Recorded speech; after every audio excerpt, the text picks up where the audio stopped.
Hello, I'm Isaac Hayes III, founder and CEO of Fanbase. Listen to what I'm about to tell you. The window to invest in Fanbase is closing. We've raised over $10.6 million of our $17 million goal. That means there's room for less than 6,370 people to invest in Fanbase for the average amount. The minimum to invest in Fanbase right now is $399. That makes you an owner in Fanbase today. Go to startengine.com/fanbase to invest. Why? Because current social apps have taken advantage of users for far too long, with content suppression, shadow banning, harmful racist content, and no real tools for monetization and equity. Fanbase has over 1.4 million users and counting, allowing anyone to reach all their following and monetize their content from day one. Social media is the new TV, and whoever owns the apps that distribute that content have the opportunity to own potential billion-dollar companies. While big platforms with uncertain futures are failing to serve their users, Fanbase is stepping up to fill the gap. Don't wait until it's too late. Invest now, invest for yourself and your future. Go to startengine.com/fanbase and own the next generation of social media.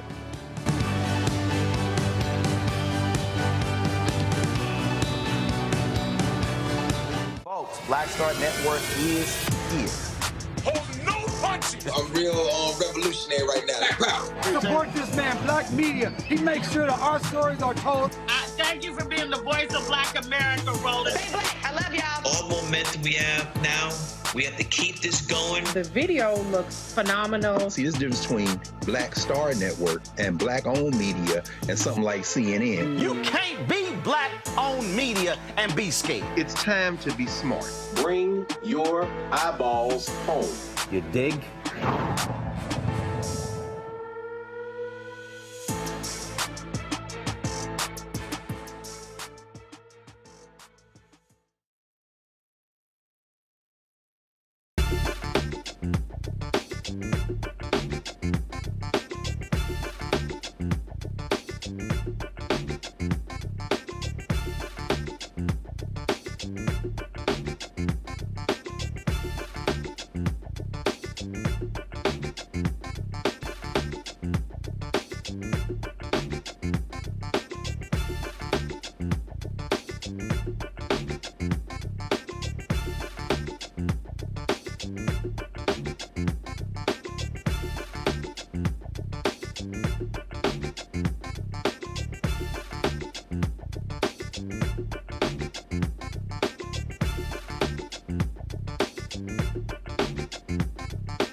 Today is Wednesday, July 30th, 2025. Coming up on Roland Martin Unfiltered, streaming live on the Black Star Network. Vice President Kamala Harris makes a huge announcement saying she will not run for governor of California.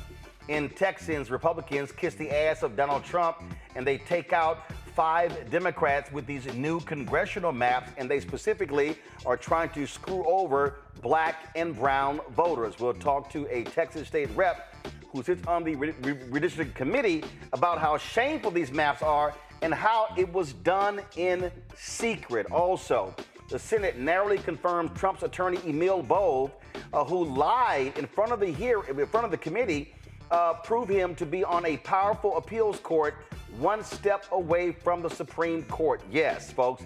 It's been 60 years since President Lyndon B. Johnson signed Medicaid into law. We'll talk to an expert who worked in the Biden administration about how what Republicans are doing is going to have devastating impact on people all across this country, especially African Americans. And plus, we'll talk with the son of the founder of Good Foods. We'll talk about how they have been trying to compete with their canned food company and also the impact of the Target boycott on their sales. It is time to bring the funk on Roland Martin Unfiltered on the Black Star Network. Let's go. He's got it. Whatever the miss, he's on it. Whatever it is, he's got the scoop, the fact, the find. And when it breaks, he's right on time and it's rolling. Best believe he's knowing. Putting it down from sports to news to politics. With entertainment just for kicks, he's rolling. It's on go, y'all. It's Roland Martin, yeah. Rolling with Roland now. He's funk, he's fresh, he's real, the best, you know he's Roland Martin now.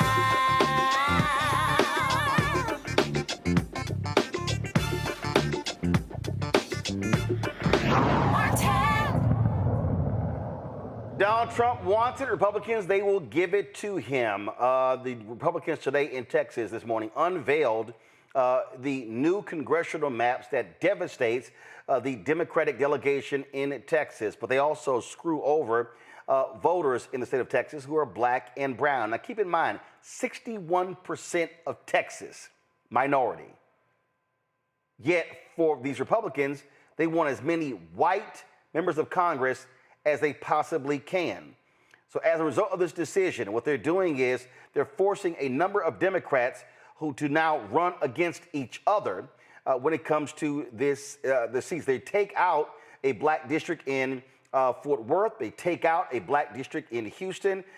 And the surgical precision by which they're operating is all because of Donald Trump. There are so many people in Texas who've been speaking out on this. But this has been a very clear plan for Republicans because Donald Trump said, I want 5 seats. He wants to take out Jasmine Crockett. He wants to take out Congressman Al Green. But he made it clear to Texas Governor Greg Abbott, who's nothing but a Trump sycophant, saying that, hey, I want to pick up 5 because Republicans are scared to death they're going to lose the House next year. So as a result of the Texas House Congressional Redistricting Committee has been having these hearings. Now, here's the crazy thing about these hearings. People have been testifying, but they hadn't had any maps. It wasn't until this morning when the maps were released. I'm going to show some of that a little bit later. But first, I want to talk right now with Texas State Representative Yolanda Jones, who sits on that committee. She's glad to have you here. So here's what's crazy. You've been on this committee, and you sent me this video earlier where the chair came up with this rule that, y'all, in order for anybody to speak, they had to be so-called neutral. They couldn't be for or against, which is crazy because it's clear what they're trying to do. So, for sure, and let me say this, I stepped down from the committee because I'm running for something, but that's neither here nor there. What they wanted to do is they're trying to create a record. And the record that they're trying to create is that everybody's neutral on these maps. So people are literally Actually, let's hold tight 1 second. I'm getting some feedback. So if you have our live feed up, can you mute that on your end? Because it looks like I'm getting feedback. So when you talk, I'm actually getting double audio. I don't. Okay, keep talking. Keep talking. Come back to me, and because right. I don't have your live feed up. Okay, all right. So I'm not sure why we're getting double audio. Keep talking, and if it continues, we'll stop and try to get it fixed. But go ahead. Okay, so we actually have these hearings with no maps, and people were expected to testify, with the exception of one person. Everybody said we don't want redistricting, like, at all.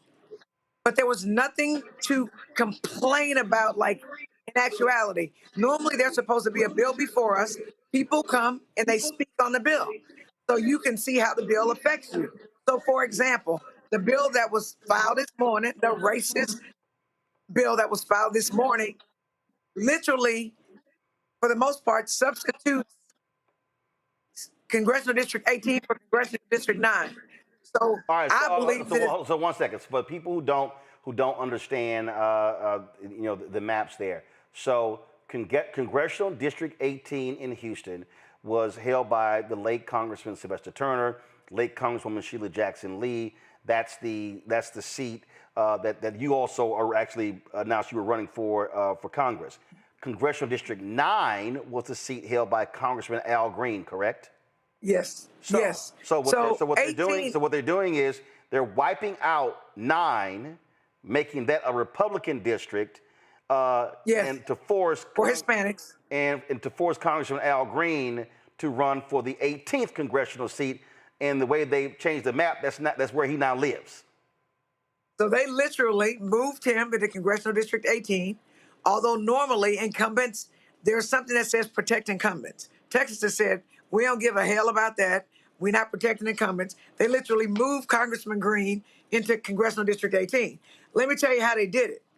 They took, for Congressional District 18, 70.7% of the proposed Congressional District 18 comes from Congressional District 9. So his constituents will now be in Congressional District 18. They're not used to being in Congressional District 18. Congressional District 18 is only keeping 25.6%. So I'm certain everybody who's running for Congressional District 18 is just sick, because people love Congressman Green here. But the bottom line is there were 2 black seats, and there's now only going to be 1. That's the problem. They did the same thing up in Dallas County and Tarrant County. They literally moved it. Yep. So let's go. Okay. So in Dallas County, Congresswoman Jasmine Crockett. Tarrant County, I spoke to her today. Tarrant County, Congressman Mark Veazey. He's in Fort Worth. So what they've done is they've completely eliminated the Democratic district in that seat in Fort Worth. Just totally eliminated. And in fact, and we've been saying this because they've been doing redistricting on the county level, where they are trying to eliminate one of the black county commissioners in Tarrant County. And Tarrant County is the last large county in Texas that's red. So they are desperate to hold on to that county, because Harris County, Dallas County, Austin, Travis County, Bexar County, Travis County is Austin, Bexar County, San Antonio. All those are now blue counties. And so that's the game they're playing. But go right ahead. But let me tell you what they did. And I spoke to Jasmine today, or Congresswoman Crockett today. Here's the deal. They literally moved her from Congressional District 30, where she currently represents, and they moved her into Congressional District 33, which is where Mark Veazey represents. They literally took out all of the economic drivers in her district. So not only have they tried to consolidate black districts to get rid of 2 black congresspeople, but they've also taken away economic drivers. Airports are economic drivers. They did the same thing in Congressional District 18. They took that from CD 18. It's always been there. So they are eviscerating black districts, and it is terrible. And literally, people who live in Fort Bend, they're used to voting for CD 9. They're not used to voting for CD 18. People will go to the polls. If they go to the polls, they will not know who they're voting for, because they're literally not used to these people. This map is done with surgical precision. I almost believe that AI did it, and it is so racist on its face. I think that it violates Section 2 of the Voting Rights Act. No. I also believe. First of all, let's keep in mind how we got here. Okay. The Trump DOJ, first of all, I could go back. So these maps were approved by Republicans in Texas in 2021. Let me be clear. These maps. Go ahead. These maps were drawn. They weren't just approved. Right. These maps were drawn by Republicans, and they shoved the redistricting plan down the reps' faces. If you'll recall, the reps did a cornbreak, and they went to D.C. So these were Republican maps. So the Republicans, so the Republicans drew these maps. The Republicans said that race was not a factor in drawing these maps. They testified to that, Senator Huffman. So they came. They were like real clear. Trump's Department of Justice sends them a letter and says, "Oh no, these violate the law by using race." And the same Republicans go, "Oh, you're right. We're going to redraw them." Actually, no. The Republicans literally just testified ago in this trial about these maps.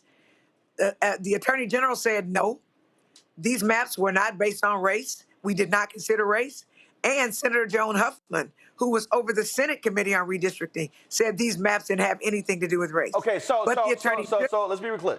So Republicans in Texas said these maps have nothing to do with race, but the Trump DOJ sends a letter and says it does, and the Republicans go, okay, we're going to change the maps, when normally the state of Texas would say, no, we disagree, we'll see you in court. That's what the state of Texas said a month ago. They've changed within the last month. And so let me be clear. A month ago they said that, then Trump said, I need 5, and they was like, okay, cult leader, okay, we're going to give you 5. Right. And the funny thing is, they identified 4 districts.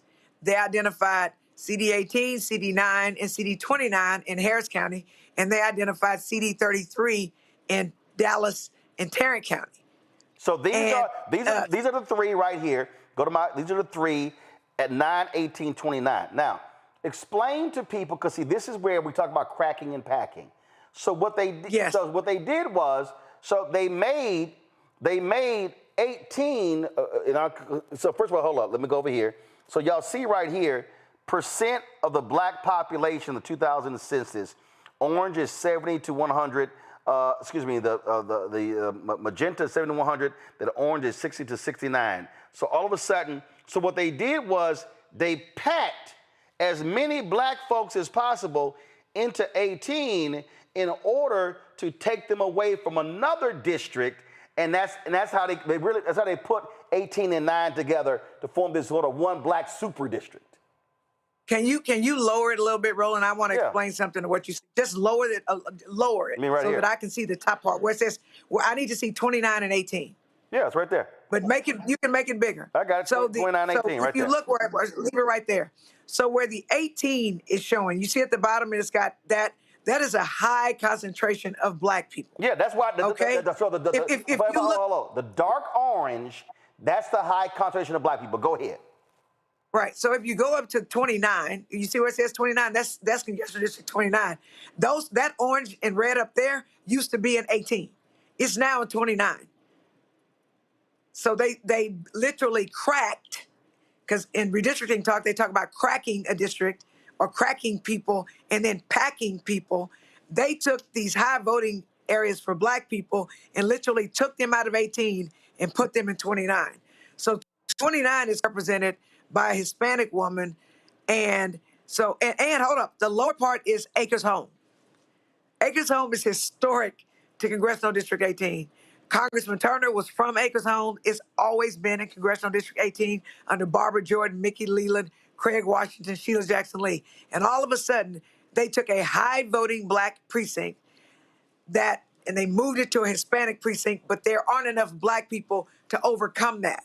So that area of Houston, that black area of Houston, will not get to choose a representative of their choice like they did before. I mean, they literally have not tried to preserve any core parts of any of the congressional districts, the black ones. They are like, out the window. We about to divide y'all up. We about to take over. We gonna cut y'all from 4 to 2, just that quick. Well, and not only that, what they've done is they are forcing 2 Democrats in the Austin, San Antonio area to run against each other. And so again, what their goal is, I think right now, is it 25-13, the breakdown, Republicans, Democrats? Yes. The breakdown. So it's 25. There's 38 total, yes. 25 Republicans in the House, 13 Democrats. What they want are 30 Republicans in the House and 8 Democrats.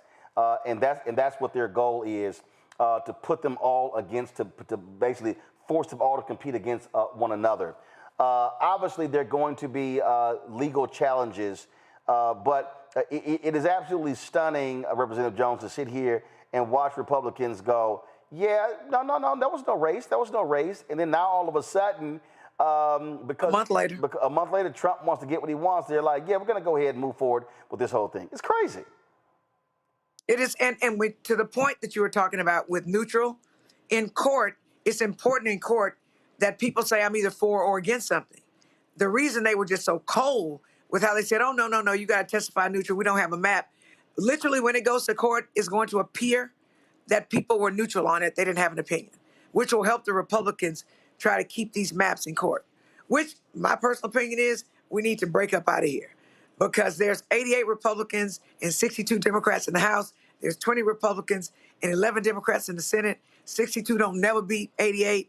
11 don't never beat 20. We need to get up out of here. Okay, now when you say get up out of here, do you mean, first of all, quorum break? That's what I'm saying. So for people to understand, there has to be a quorum for the House to do business. And in previous redistricting battles, Democrats fled the state.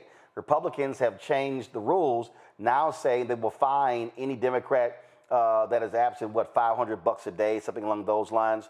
$500 a day. Yes. The Texas Tribune, I was looking at a story a little bit earlier where they were talking about that, where they said that Texas, here's the story right here, Texas Democrats are fundraising to potentially lead the state to block GEO-backed redistricting. Again, we previously saw them leave to go to Oklahoma and other places. Republicans even were threatening to send Texas state troopers after House Democrats if they did that. But the reality is, Democrats must do all they can to stop this, and stop it from happening. And the last time that happened, you frankly had some Democrat turncoats who said, "Oh no, we need to stay here and fight," and that's what gave them a quorum. Absolutely. So let me explain to you about the quorum. There are 150 of us. In order to conduct business, there have to be 2/3, which is 100. There are 88 Republicans. They need 12 Democrats to reach the 100 mark to conduct business, which is why we need at least 51 of us to go, because you can't get to 100 if 51 of us are gone. So, yeah, that's what we need to do. We need to stop this because mathematically we are overmatched, again, because of the 88, 62, 20, 11 dynamic that I told you about. That's the only way that we can stop this. And one of the reasons you have that dynamic because they also have gerrymandered the state districts. Yes, they have. To give them a majority. Y'all, do me a favor. Pull up the tweet that went out today by that idiot J.D. Vance. If you all want to see a level of stupidity, J.D. Vance sent a tweet out today complaining about gerrymandering in California. Y'all, where's the J.D. Vance tweet? No, I can barely see it. You know what? I got it. Because I need to show people what it looks like. So come back. I'll pull it up in a second. If you want to understand how crazy these folks are, it really is unbelievable, Representative Jones, how hypocritical they are. You've got these silly Republicans complaining about gerrymandering.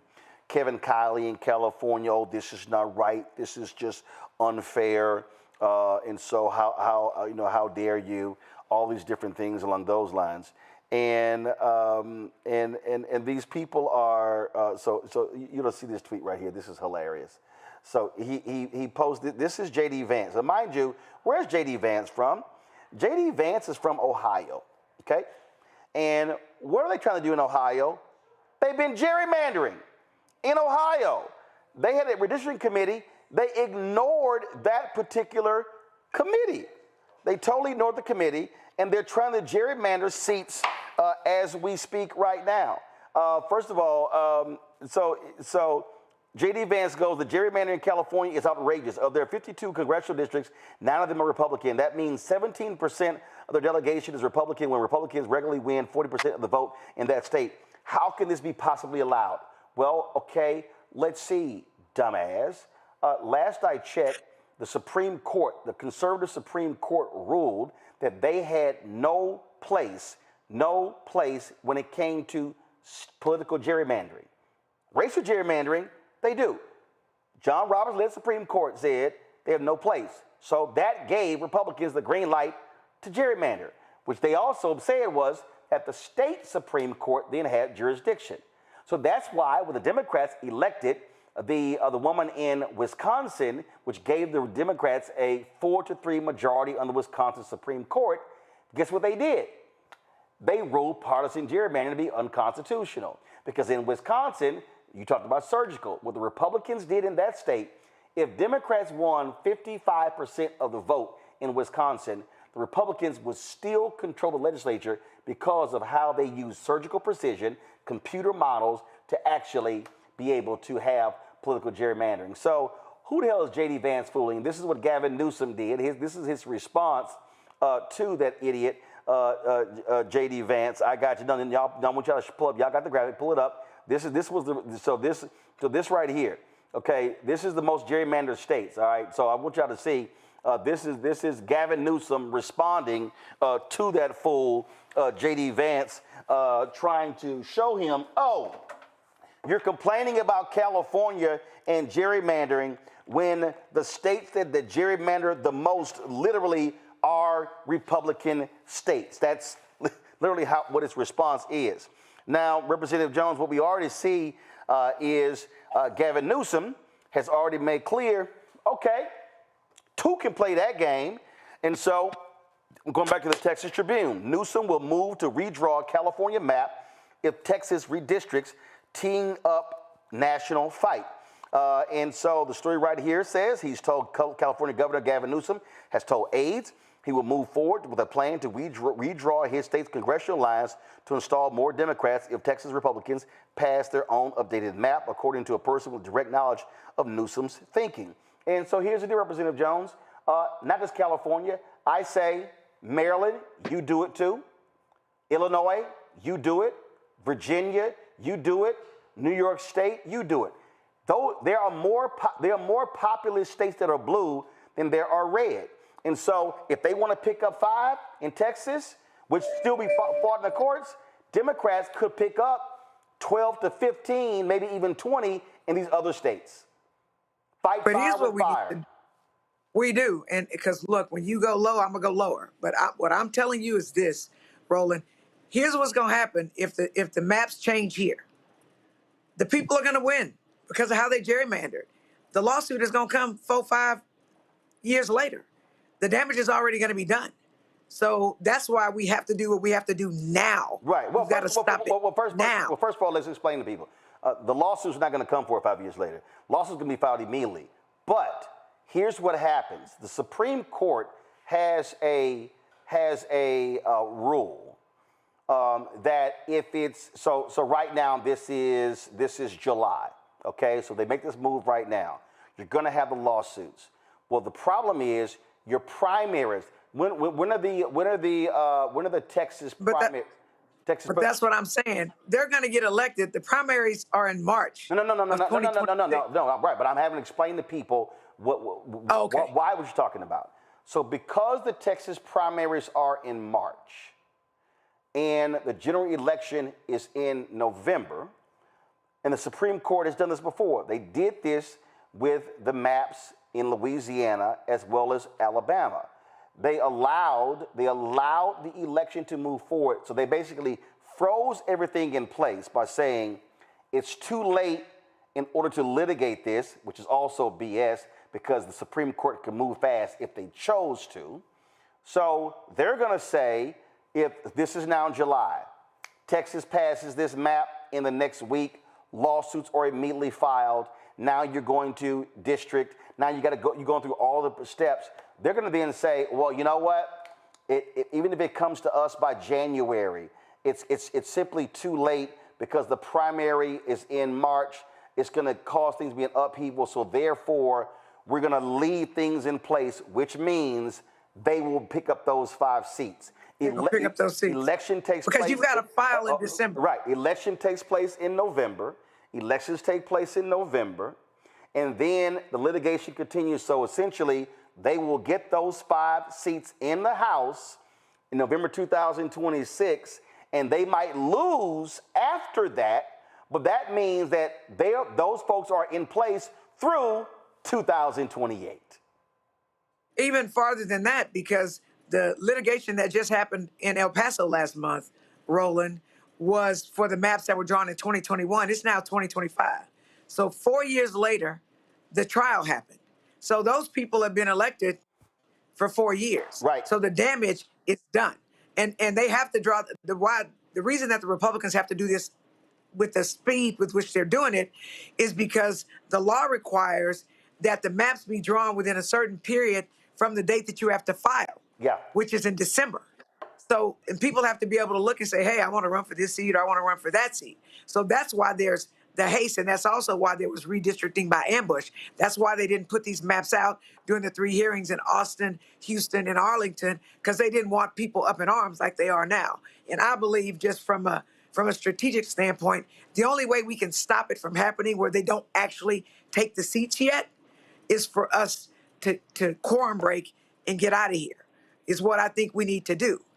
Because if we come back or if we don't quorum break, they're going to win the seats and the damage will already be done because they will be able to hold on to their lead in the House, in the midterms, and Trump will probably be running for his 3rd term, which we know he ain't supposed to do, but he don't give a care about what's really going on. So that's why it's important. And the only people who can stop this from happening are state representatives in Texas. And so at this moment in time, I am thankful to be the state representative for House District 147, because I'm going to do all I can do to stand in the gap for Texans generally and for Black Texans specifically, because if we lose these 2 Black seats, we won't ever get them back because of our population. So, and that doesn't make any sense. Black people are 12.33% of the Texas population. And right now with the 4 seats we have, that's only a little over 10%. If we lose 2, it's going to be down to 7% of the entire population. So our congressional delegation already is below our actual population in the state of Texas. That's why this stand is so very important. And that's why I'm asking people from around the country to help us to be able to sustain a quorum break. Because y'all think we just fighting for Houston or Dallas. Let me be clear, we fighting for democracy. Because if you think it can't get worse where you at, let Trump stay in office for 6 more years. Well, and again, what people need to understand, Republicans are doing this not just when it comes to the congressional district. They're doing it to a county commissioner's seat in Galveston County. They're doing it in Tarrant County. This is about holding on to power. That's what it is. Representative Jolanda Jones, we appreciate it. Thanks a lot. Thank you, Roland. I want to bring in my panel, Robert Portillo, who joins us right now. Robert, glad to have you on the show. Civil rights attorney, Robert, who also, first of all, out of Georgia, where they've had, of course, a number of redistricting battles in that state as well. And so we've seen that take place over and over and over again. Also, Rebecca Carruthers, of course, CEO of Fair Election Center. Glad to have her on the show as well. Rebecca, I'll start with you. Again, we know what their strategy is, and they're playing it out. I'm purposely wearing this shirt, Rebecca, because this is one of the issues. Texas has more eligible Black voters than any state in the country. And when we have been on this show imploring Black people that they have to vote, this is why the Republicans have taken advantage of people sitting elections out. You're on mute. During that segment, you all definitely got into the weeds. I want to make sure that we're broadening it out for the audience. So this isn't just Texas, because Missouri is now talking about doing this, including eliminating the Kansas City Black District, which is Congressman Emmanuel Cleaver. Ohio is now talking about doing this. The reason why we need to talk about this more is, first of all, the current maps in Texas are bad. There are several lawsuits claiming that it's unconstitutional already, and that's from the 2020 census, with the very extreme gerrymandering and racial gerrymandering that happened already. So now, on top of extreme, to be honest, actually, after about 15 years of extreme gerrymandering, because after the 2010 census, it was very gerrymandered. And then Texas picked up 2 additional seats off of the back of the increased population of Hispanic voters, Hispanic folks in Texas. But then what happened is that there should have been more Hispanic seats in Texas after 2020. That did not happen, but they became white majority seats. And so now when we're seeing specifically this cracking that's happening, I really want viewers to understand what that means. To put Mark Vesey against Jasmine Crockett, Fort Worth versus Dallas, that's the equivalent of having the representative that represents Gary, Indiana, to represent Chicago, or the representative of Wilmington, Delaware, representing Philadelphia. And so people just really need to understand what this means. It isn't just, it's an overlapping district. For them to go to such extremes, to go over an hour away, and that's without traffic, to try to connect folks along a slivered path in order to make up a new district, this is very intentional. And like Representative Jones mentioned, hey, this must have been AI. And I guarantee you, yes, this was AI with this surgical precision. So now you have you have members in Texas who are racially motivated. Now they're using technology. Now they have a Weakened Voting Rights Act, which means these things can happen. So Representative Jones is right. Unless members of her caucus decide that they're not going to be around for quorum, this new map, which is even worse than the current map, it is going to become law. And so what you and her were talking about is like next steps with the litigation. The issue that we've seen in the past when it comes to litigation around redistricting is the courts, especially if they have a particular ideological bent, they end up kicking the ball down the road or kicking the can down the road until it's now too close to the actual election to do anything about it, which means that it's years of folks not being able to vote for the candidate of their choice. And finally, when it comes to redistricting, one of the most important pieces of it is when you draw a district, it needs to contain a community of interest, meaning if it's a college campus, you shouldn't divide the college campus, which happened to North Carolina A&T when Republicans in North Carolina decided that they wanted to racially gerrymander some of the state house and state senate seats surrounding HBCUs. So we see this happening every 10 years. Yep. What is extremely troubling is now this is happening every couple of years. Robert? Look, at this point in time, Roland, is very clear. Democrats have to stop trying to live in the America that they have imagined, that they want. They have to stop imagining we are in this Greek Platonic democracy and start getting into the gutter, fighting the same way Republicans are. They've not just started this. This is just the latest iteration of this. They've been trying to do this since after the 2000 census. We've had litigation for the last 25 years over gerrymandering, over cutting up of districts. They've been going after the Voting Rights Act for over a decade at this point in time, chipping away with it bit by bit. And now with the Trump having a 6-3 majority on the Supreme Court, with having control of most of the circuit courts, having control of the Senate, where they can pass through literally his personal attorneys to be circuit court judges and appeals court judges, Democrats have to realize, as was said by the representative, they got to get up out of there. You have to fight the same way that they are fighting. There's no other way to do it. You have to use their weapons against them. And then in democratically controlled states like California and Maryland and other places where you have the opportunity, you're damn right you need to be fighting fire with fire. Enough of all this high-minded moralism that we're just going to do what is correct. Remember when Trump was transitioning to power and all the Democrats made that big show saying, look, this is how we have a dignified transfer of power. We're not like those January 6 people. What good did that do you? Where did that get you? How has that progressed anything? You're letting the people who are fighting the wrong way win. At what point in time do you just say, look, I'm going to get the brass knuckles also, and let's take it to them? I think that's the point we have to be at now. The American people want fighters, as opposed to simply wanting someone who's going to roll over and let Republicans and the extreme MAGA agenda do whatever they feel like. So get out there and do some damn fighting. Absolutely. All right, folks, we're going to continue to cover this repeatedly. There, again, folks are speaking out, they are weighing in, and it's about mobilizing and organizing. So you've got a political fight in the legislature, you've got a legal fight in the courts. While they're doing their part, folk need to be doing their part, mobilizing and organizing in Texas. Listen, let me explain to people what has to happen here, okay? Can Democrats take control of Texas? No. But what's the process? First, you have to break the Republican supermajority. That means identify. Look, there have been a couple of times in the last 8 years where Democrats are about 5 seats away from taking control of the Texas House. You have to break the supermajority. That's first. And then you have to begin to build. You have to completely build and rebuild the state party. Texas used to be an all-Democratic state. It's now an all-Republican state. That's because Texas is not organized and mobilized. You've got more than 2 million eligible but unregistered Latino voters in Texas.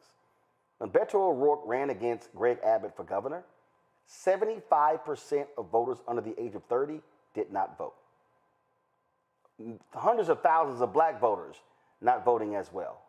And so there's a way to stop Republicans, but sitting out elections is not one of them. Representative Jones, we appreciate you joining us. Thank you so very much. We come back, we're going to talk Medicaid and how Republicans are trying to attack that next. Roland Martin Unfiltered on the Black Star Network.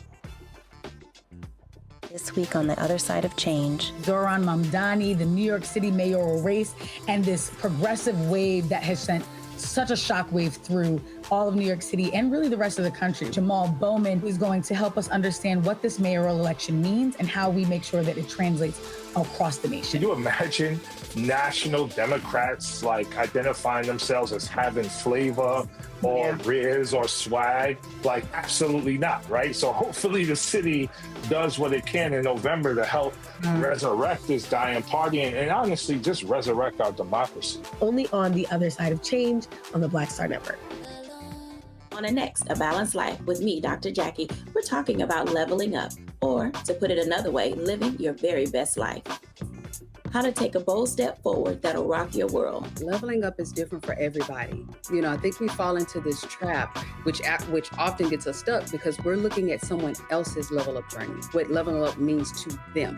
For some, it might be a business venture. For some, it might be a relationship situation, but it's different for everybody. It's all a part of A Balanced Life. That's next on Black Star Network.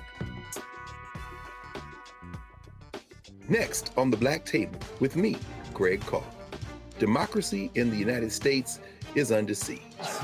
On this list of bad actors, it's easy to point out the Donald Trumps, the Marjorie Taylor Greens, or even the United States Supreme Court as the primary villains. But as David Pepper, author, scholar, and former politician himself says, there's another factor that trumps them all and resides much closer to many of our homes.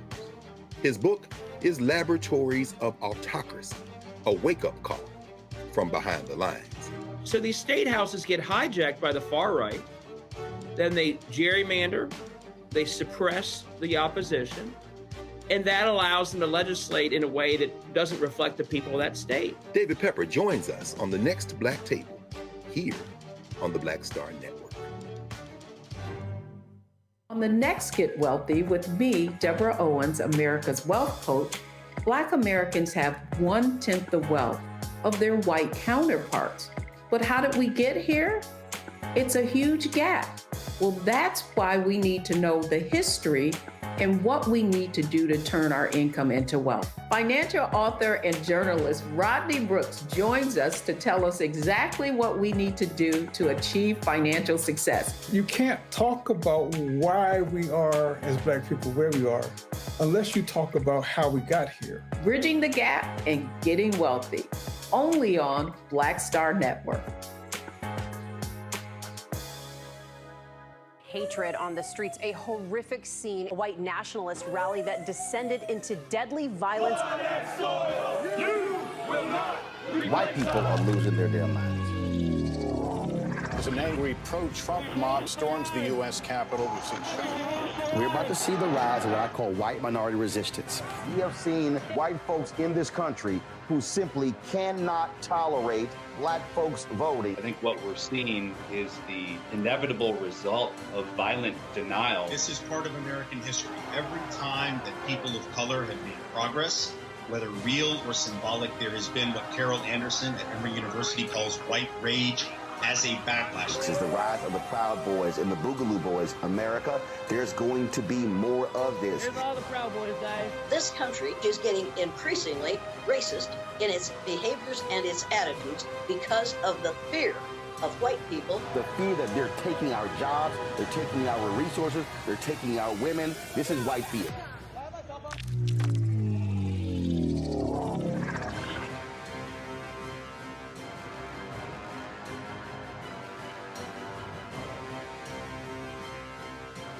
This week on the other side of change. Zohran Mamdani, the New York City mayoral race, and this progressive wave that has sent such a shockwave through all of New York City and really the rest of the country. Emil Bove is going to help us understand what this mayoral election means and how we make sure that it translates across the nation. Can you imagine national Democrats like identifying themselves as having flavor or riz or swag? Like, absolutely not, right? So hopefully the city does what it can in November to help resurrect this dying party and honestly just resurrect our democracy. Only on the other side of change on the Black Star Network.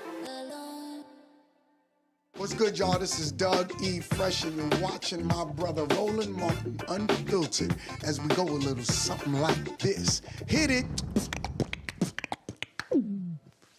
It's real.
$60 years ago, President Lyndon B. Johnson signed into law Medicaid, of course, providing a safety net for individuals looking for health care in this country. Republicans want to endanger that. We're seeing these actions take place right now with Trump's signature of that gross bill that he signed on July 4th.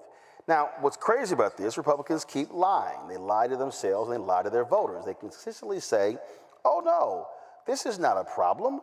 We're not sitting here. Cutting Medicaid. And in fact, that's exactly what they're doing. It's happening over and over and over again. Now, what's even crazier is that Republicans in these red states, they're the ones who, with the voters who have the most serious problems. Like, I love these folks in Kentucky who have been saying repeatedly, oh, don't you touch my Affordable Care Act, but get rid of that Obamacare.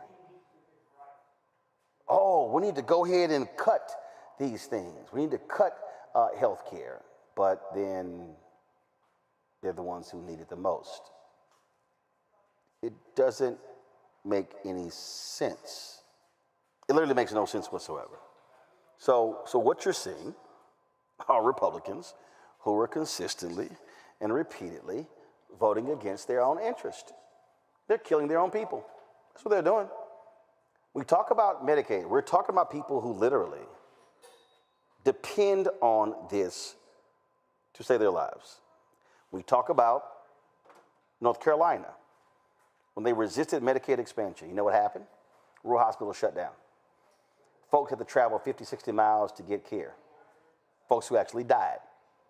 These things are actually real. So let's unpack this and let's talk about it. Chiquita Brooks LaShore, the former administrator of the Centers for Medicare and Medicaid Services, joins us right now.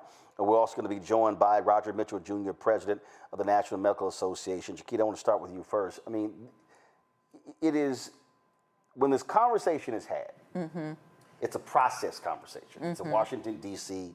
process conversation where what I keep saying is like, no, this is a healthcare conversation and you have to put a face on it.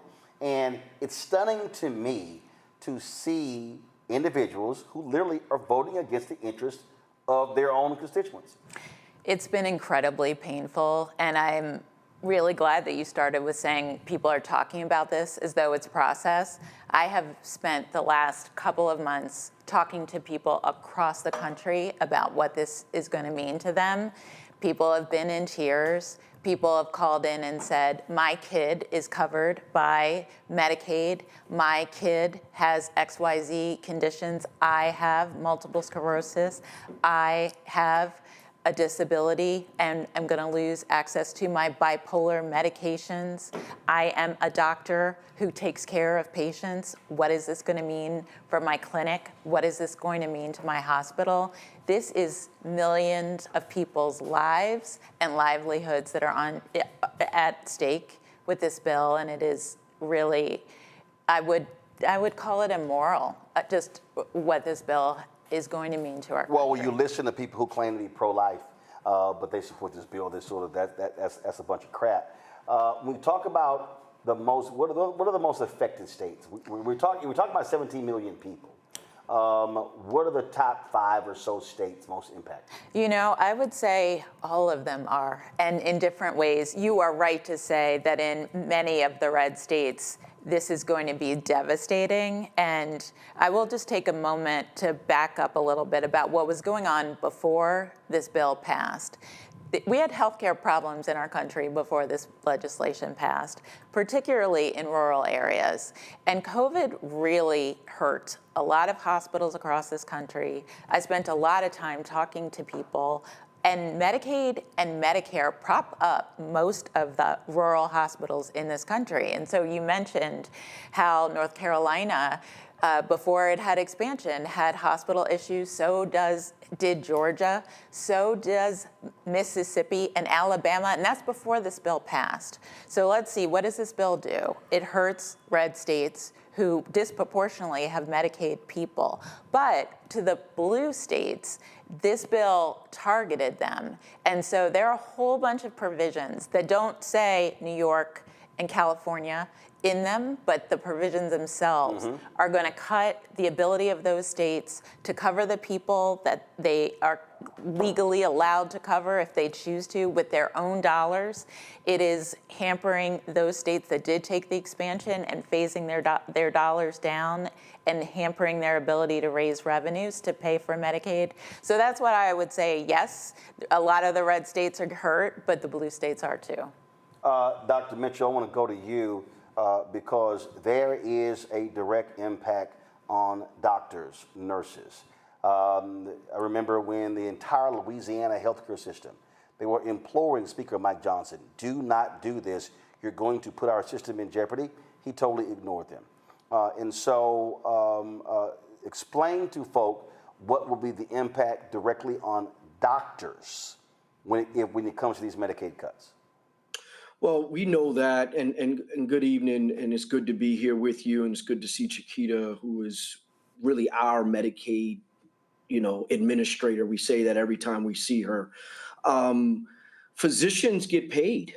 We receive dollars through insurance, and one of the biggest insurance providers, particularly for physicians that have made a decision to do the work in communities that are disenfranchised or disinherited, rural communities, urban communities, communities in the poor, those that treat disabled patients, those physicians that treat our pediatricians, those that are geriatricians and treat our oldest of our individuals, those physicians are going to be greatly impacted, because now you're talking about treating patients that don't have access to the insurance to pay for their care.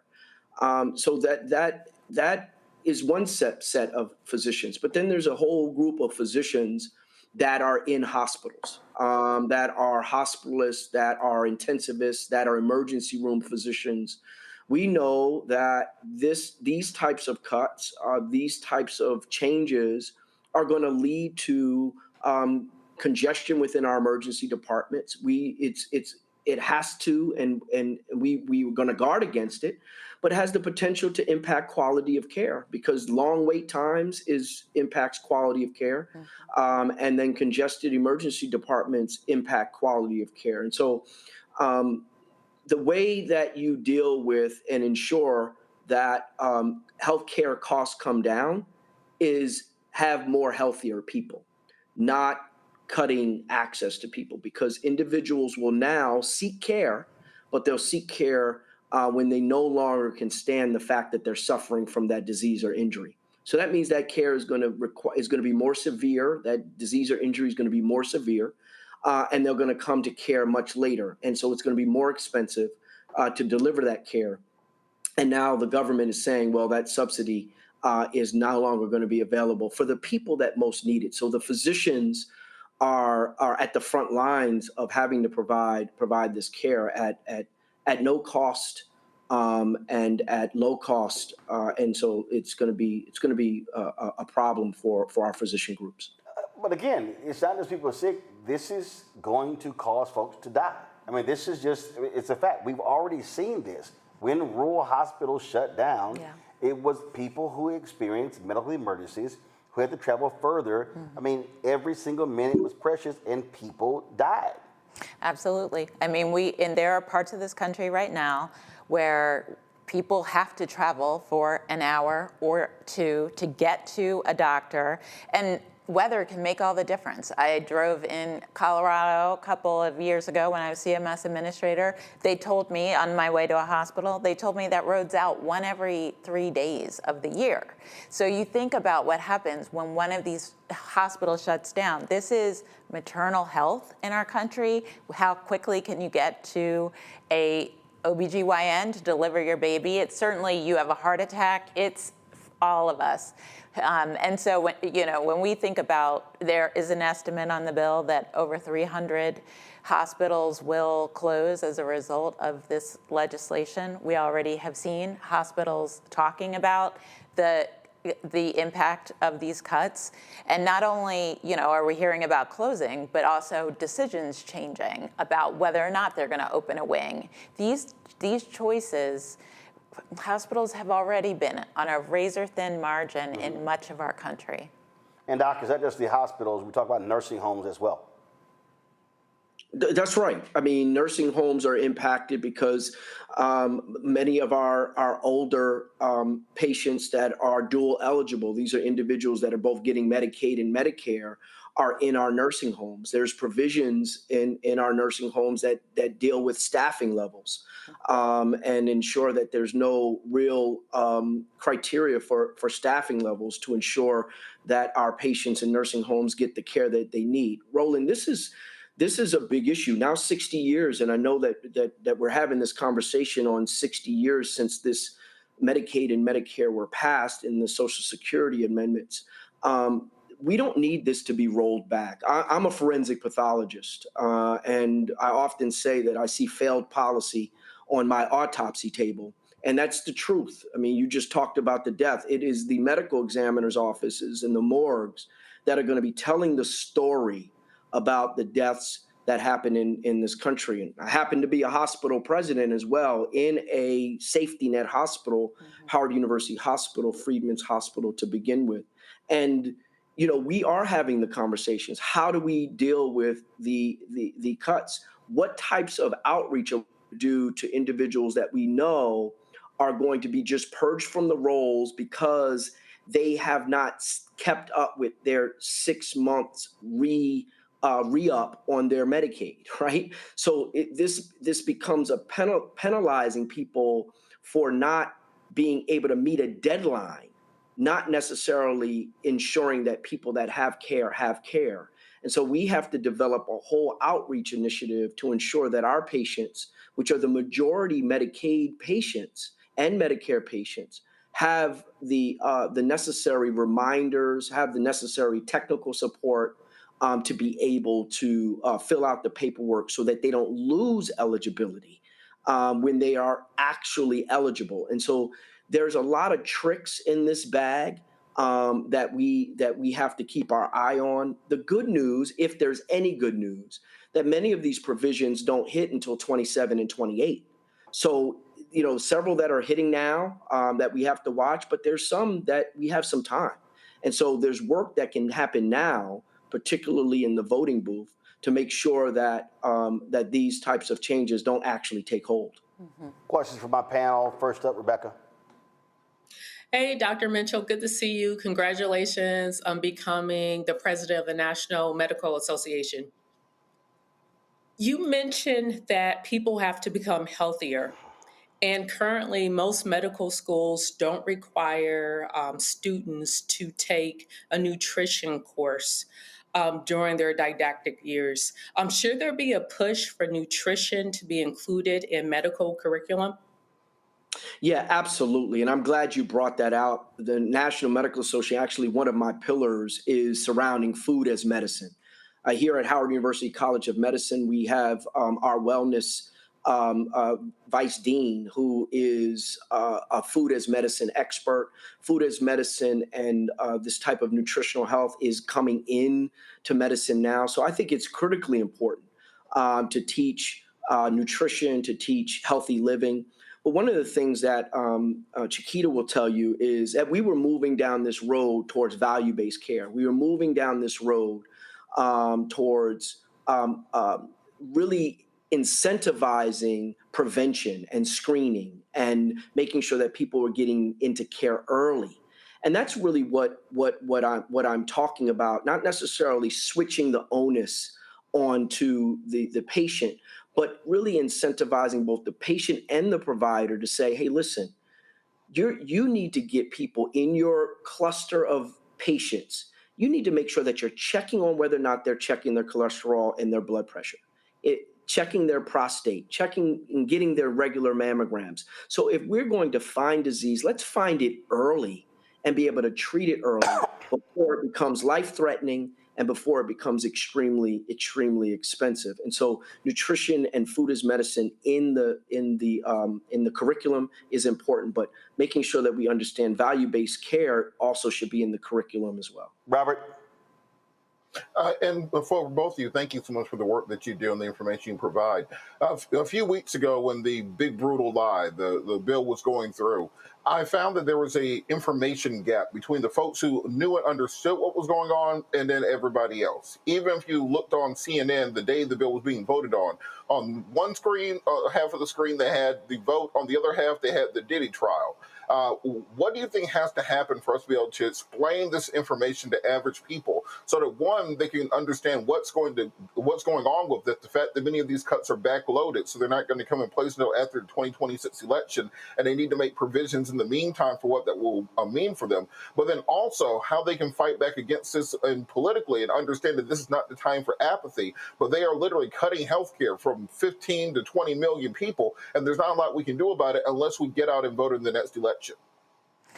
Well, I'm so glad you raised this, because we all are struggling with the fact that once people knew was in the legislation, they overwhelmingly rejected what was going on in terms of the healthcare provisions, but awareness was really low.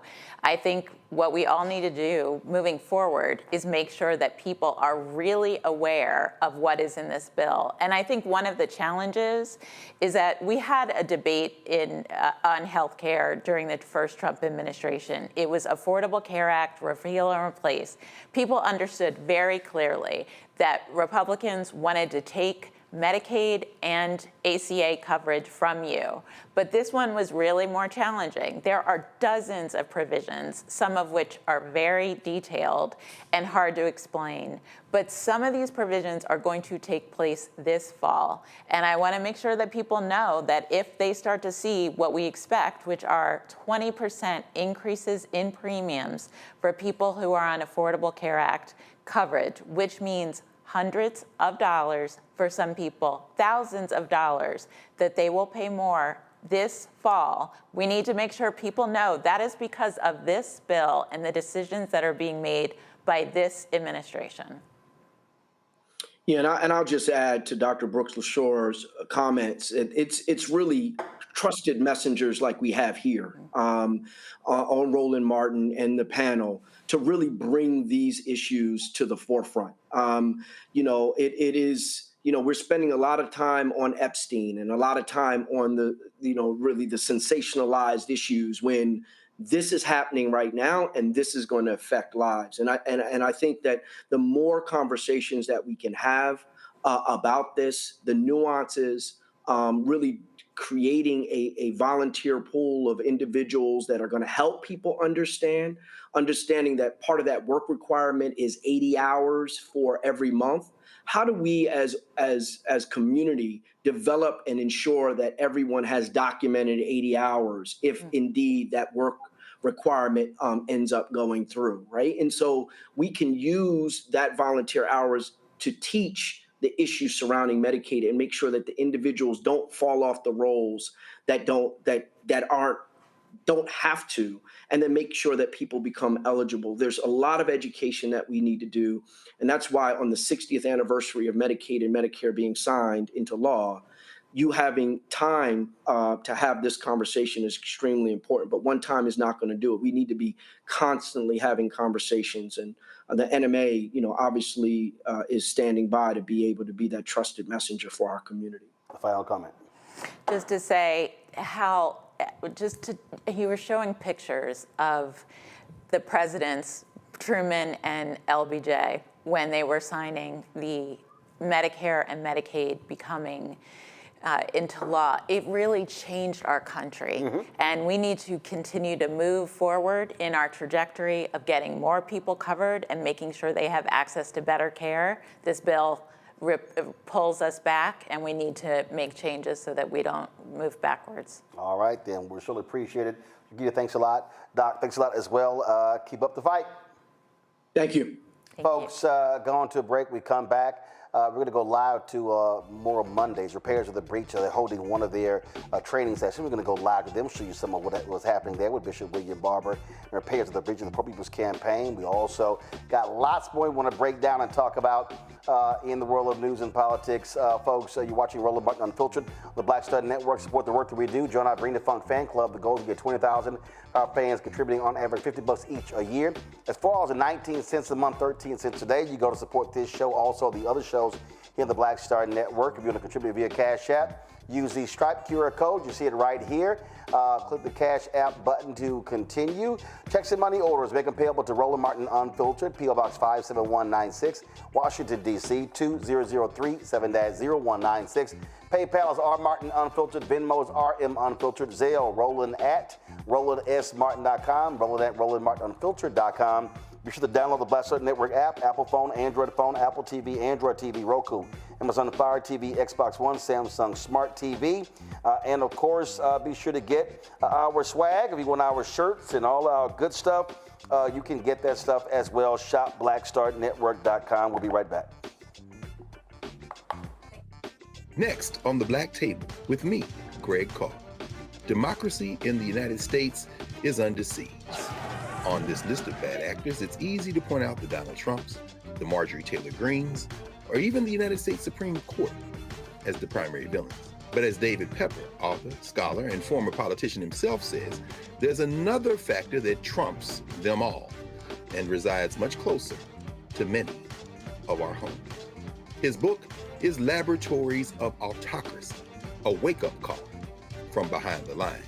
So these state houses get hijacked by the far right. Then they gerrymander, they suppress the opposition, and that allows them to legislate in a way that doesn't reflect the people of that state. David Pepper joins us on the next Black Table, here on the Black Star Network. This week on the other side of change, Zohran Mamdani, the New York City mayoral race, and this progressive wave that has sent such a shockwave through all of New York City and really the rest of the country. Emil Bove is going to help us understand what this mayoral election means and how we make sure that it translates across the nation. Can you imagine national Democrats like identifying themselves as having flavor or riz or swag? Like, absolutely not, right? So hopefully the city does what it can in November to help resurrect this dying party and honestly just resurrect our democracy. Only on the other side of change on the Black Star Network.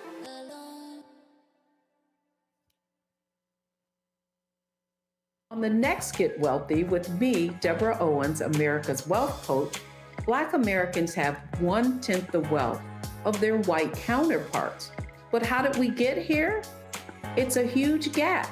Well, that's why we need to know the history and what we need to do to turn our income into wealth. Financial author and journalist Rodney Brooks joins us to tell us exactly what we need to do to achieve financial success. You can't talk about why we are, as Black people, where we are, unless you talk about how we got here. Bridging the gap and getting wealthy, only on Black Star Network. On a next, A Balanced Life with me, Dr. Jackie, we're talking about leveling up, or to put it another way, living your very best life. How to take a bold step forward that'll rock your world. Leveling up is different for everybody. You know, I think we fall into this trap, which often gets us stuck because we're looking at someone else's level up journey, what leveling up means to them. For some, it might be a business venture. For some, it might be a relationship situation, but it's different for everybody. It's all a part of A Balanced Life. That's next on Black Star Network. Hatred on the streets, a horrific scene, a white nationalist rally that descended into deadly violence. White people are losing their damn minds. as an angry pro-Trump mob storms the U.S. Capitol. We've seen We're about to see the rise of what I call white minority resistance. We have seen white folks in this country who simply cannot tolerate black folks voting. I think what we're seeing is the inevitable result of violent denial. This is part of American history. Every time that people of color have made progress, whether real or symbolic, there has been what Carol Anderson at Emory University calls white rage as a backlash. This is the rise of the Proud Boys and the Boogaloo Boys. America, there's going to be more of this. Here's all the Proud Boys, guys. This country is getting increasingly racist in its behaviors and its attitudes because of the fear of white people. The fear that they're taking our jobs, they're taking our resources, they're taking our women. This is white fear.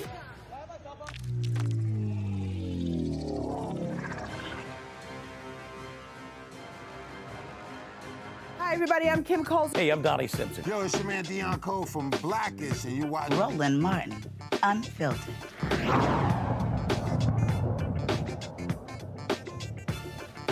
Folks, repairs of the breach of the Poor People's Campaign continue their advocacy, their teaching, and their training right now. Let's go live to Bishop William Barber for one of their sessions. The theme tonight is organize. How kind of organizing must we do in times of oppression? And we want to go from macro to micro. I'm going to use your pastor. He's an economist. So macro is the big up here. And then by the time we finish, I want to talk about power building here. Because really, you can't deal with here unless you build power from here. All great movements began locally. It was not the national bus boycott. It was the Montgomery bus boycott. That's how it started. It was the Greensboro sit-ins. It was whatever was in Charlotte. And you get breakthroughs. What you do is you nationalize local movements. You nationalize local movements. Now, I'm going to give you a scripture because we are in Bible study. And Hannah, you grab Acts chapter 2, and I'm going to call on you in a second. What we're going to look at tonight first is the context in which we are operating in right now. And then we're going to talk about 4 aspects of what we call fusion or moral, M-O-R-A-L, fusion, F-U-S-I-O-N, organizing, fusion organizing, fusion organizing, moral fusion organizing, M-F-O, moral fusion organizing. And we want to talk about what the components are. Now, I will tell you that moral fusion organizing, when I teach each one of the 4 points, is an entire class at Yale, a 3-hour class. So I can't do the whole, but this is to entice you so that you'll go to the website and continue to study. And by the way, if you're really interested in public policy and public theology, whether you're a layperson or a pastor or a preacher or neither of the one, we offer a free course at Yale. All you have to do is go now to the Center for Public Theology and Public Policy at Yale University, and you can take at your own speed. At your own speed, is right there for you. I just want to mention that.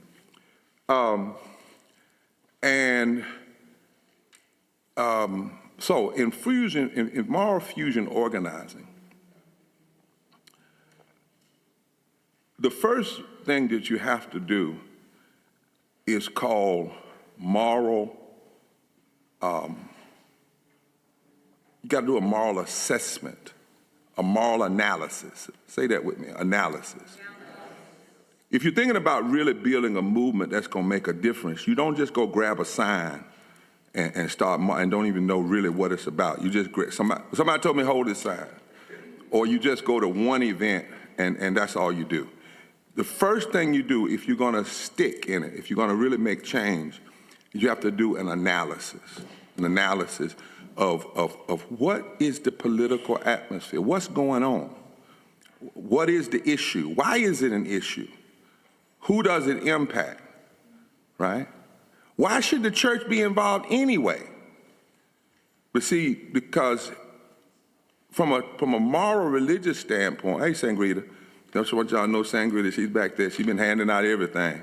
From a moral standpoint, from a righteousness standpoint, that's a word that you see in the Bible, the church doesn't, stand up for or against an issue because it's a Democratic issue, a Republican issue, because one of the members on the deacon board wants it, because one of the a powerful family in the church wants it, because the pastor just wants it. We have to have a grid, something that guides us to say we get involved in this issue. And for the church, if I can narrow it quickly, for us, it's Luke chapter 4, verses 18 through 19, and Matthew 25, and Isaiah chapter 10, that are the three scriptural grids that we put on top of any issue to even decide if we ought to be involved. And I say that your pastor's been doing this for 30 years, so it's not new to you, but why are we even engaged in it? Because if the church is going to be involved in the issue in the public square, we're not supposed to sound like everybody else. Even if if you're just a moral movement, if say it's not necessarily from the church, but you're saying, I'm here because it's a moral issue. Well, what makes it a moral issue? How do you determine that it's moral? So in our work, we say we use our deepest religious values and our deepest constitutional values, right? Now, on the religious values side, from a scriptural standpoint, Isaiah 10 says, woe unto those who legislate evil and rob the poor of their rights and make women and children pray, P-R-E-Y. So if an issue comes up in the community, I'm going to take that scripture and lay it up there and say, let's see if this is legislating evil. And how do I know if it's legislating evil? Does it make women and children pray, P-R-E-Y? Does it hurt women and children? Does it take their lives? Is the issue in the community people pushing it because they know they can get away with it because it's feeding on the least of these? And does it steal the rights of the poor? Does it hurt the poor? The poor have a right not to be violated. The poor have a right, it's a God right, not to be oppressed, not to be kicked, right? Yesterday and not the other day in the General Assembly, they vetoed a bill that was challenging Duke power. And some of the people on the floor said, well, let's don't worry about the fact that how it's going to hurt the poor. At least North Carolina's going to make more money. Now, see, if I was going to speak on that issue as a pastor, and my members were going to go, we wouldn't say we're here because the Democrats disagree with that issue. We're here because the Republicans support it. No, we're here because that bill legislates evil. How do I know? Because it robs the poor of their rights. And it makes women and children pray. You know what pray is? Pray is something you eat, you catch, you kill, you destroy. Not P-R-A-Y like this, but P-R-E-Y. And anytime people in power will pray, P-R-A-Y, at the beginning of their commissioners meeting, their city council meeting, their legislative meeting, and then after they P-R-A-Y, they pass bills that P-R-E-Y, there ought to be a moral outcry from the church, from the moral voices of the community. The other scripture is Luke chapter 4, verse 18, which is Jesus' first sermon after his beginning of his public ministry. And Jesus lays out a category of people that he says, this is the ethical framework and focus of the Holy Spirit. That the Holy Spirit is not just what makes you clap your hand and pat your feet. The Holy Spirit actually has an ethical agenda. An ethical agenda, right? That's why the slaves used to say, everybody talking about heaven ain't going there, because they watched people go to church, but they didn't follow the ethical agenda of the scripture. And Jesus says, the Spirit of the Lord is upon me. Upon me. In other words, it's the agenda from above. It comes down from a higher place. It is that which is born not of us, but born of God, who has a right to set the agenda for God's church, for God's people. The Spirit of the Lord is upon us, preach good news to the poor, for he hath anointed me. And anointed, there's interesting, that word anointing in the Old Testament, when that same scripture comes out of Isaiah 61, there were two words for anointing. One word for anointing meant things you anoint to sit in the temple, like the you anoint the pulpit, or you anoint the lavers that they use to baptize people, or you anoint that was a kind of anointing. But the particular word for anointing in Isaiah 61, from which Luke 4:18 Jesus is quoting, it is a word which literally means anointed to show uncommon grace in a mean world.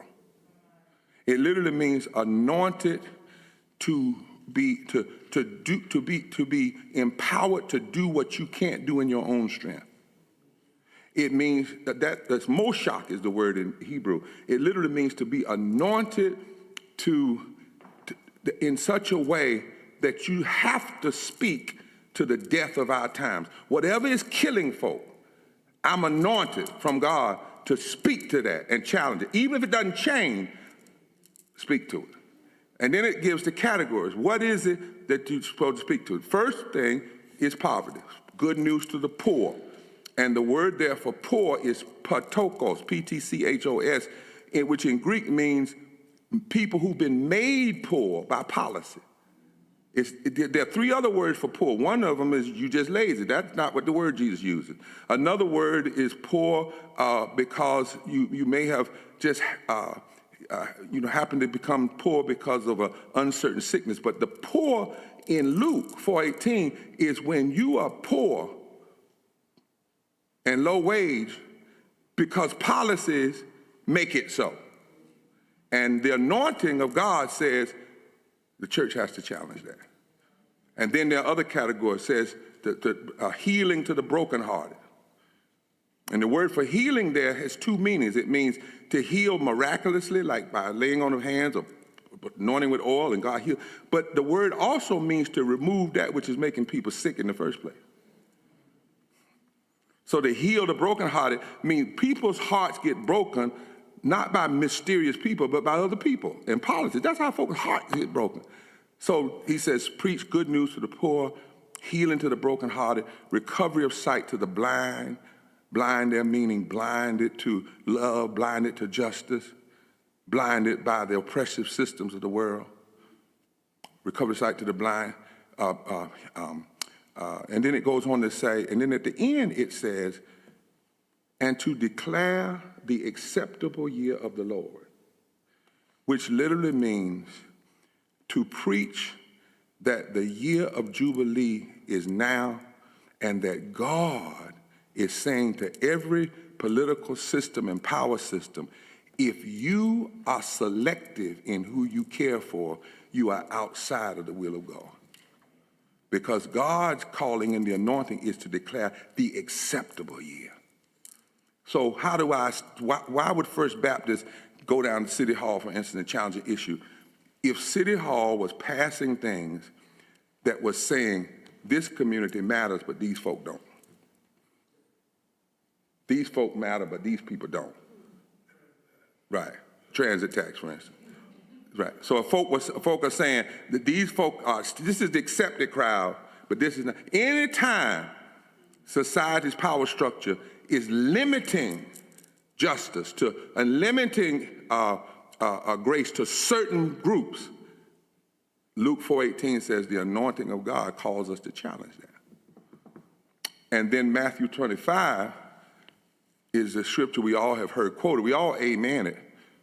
But sometimes we miss it. When Jesus said, he said, and I will say to the nations, governments. A lot of times we have taken that as an individual text. He says, but he said, no, I will say to the nation, when I was hungry, did you? When I was naked, did you? When I was sick, did you? When I was in prison, did you? Inasmuch as you've done it unto the least of these, you've done. So a church's public platform has to ask this question: who are the hungry?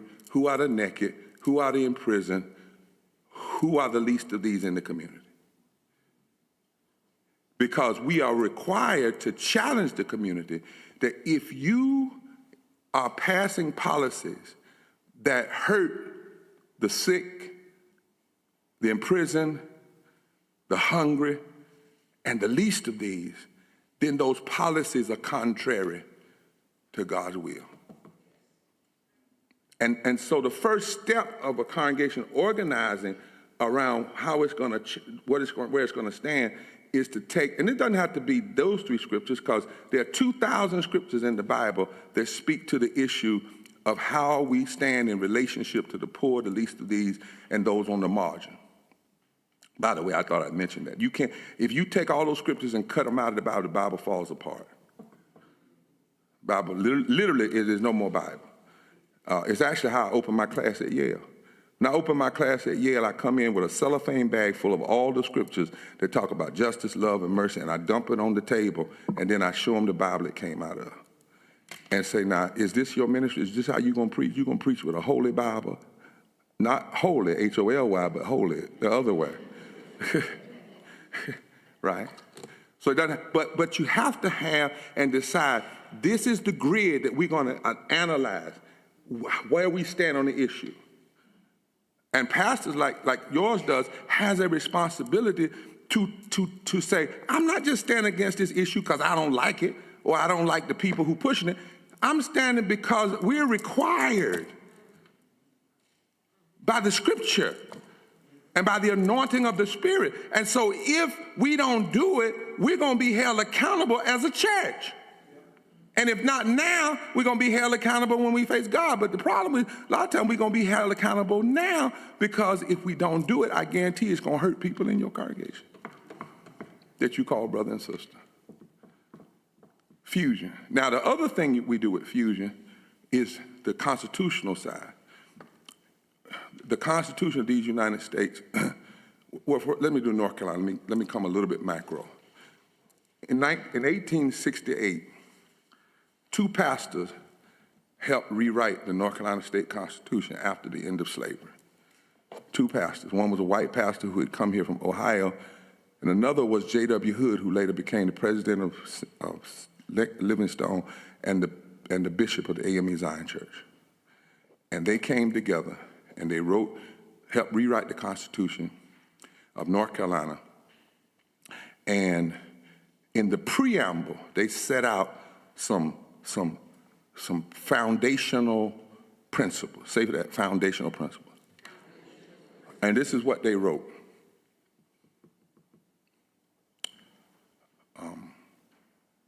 We hold these truths to be self-evident, that all persons,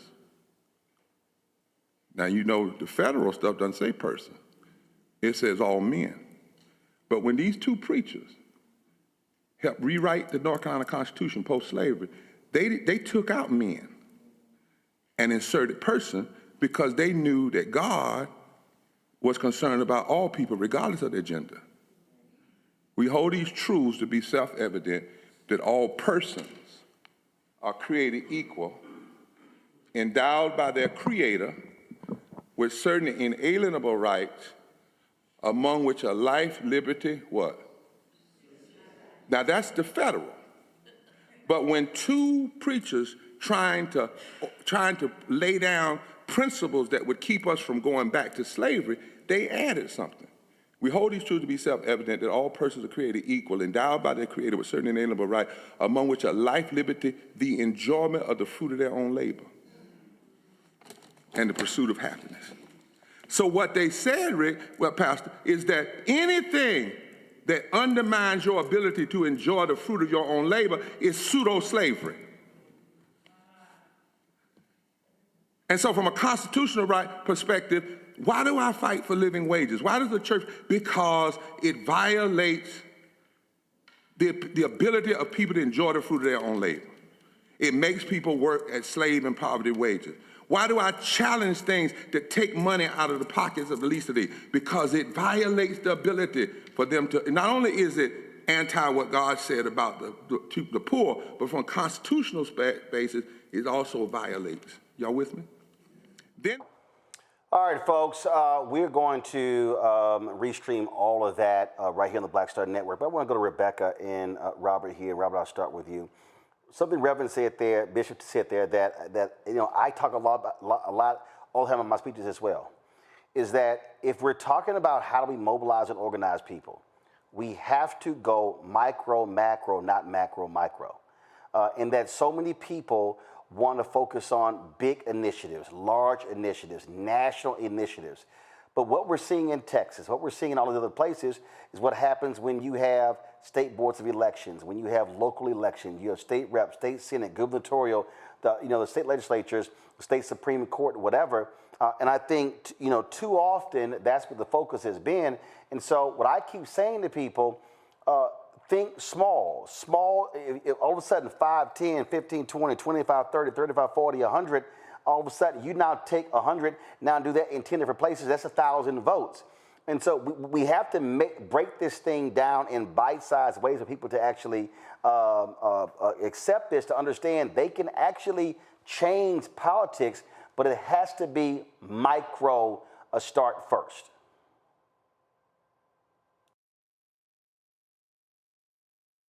You're muted. You're muted.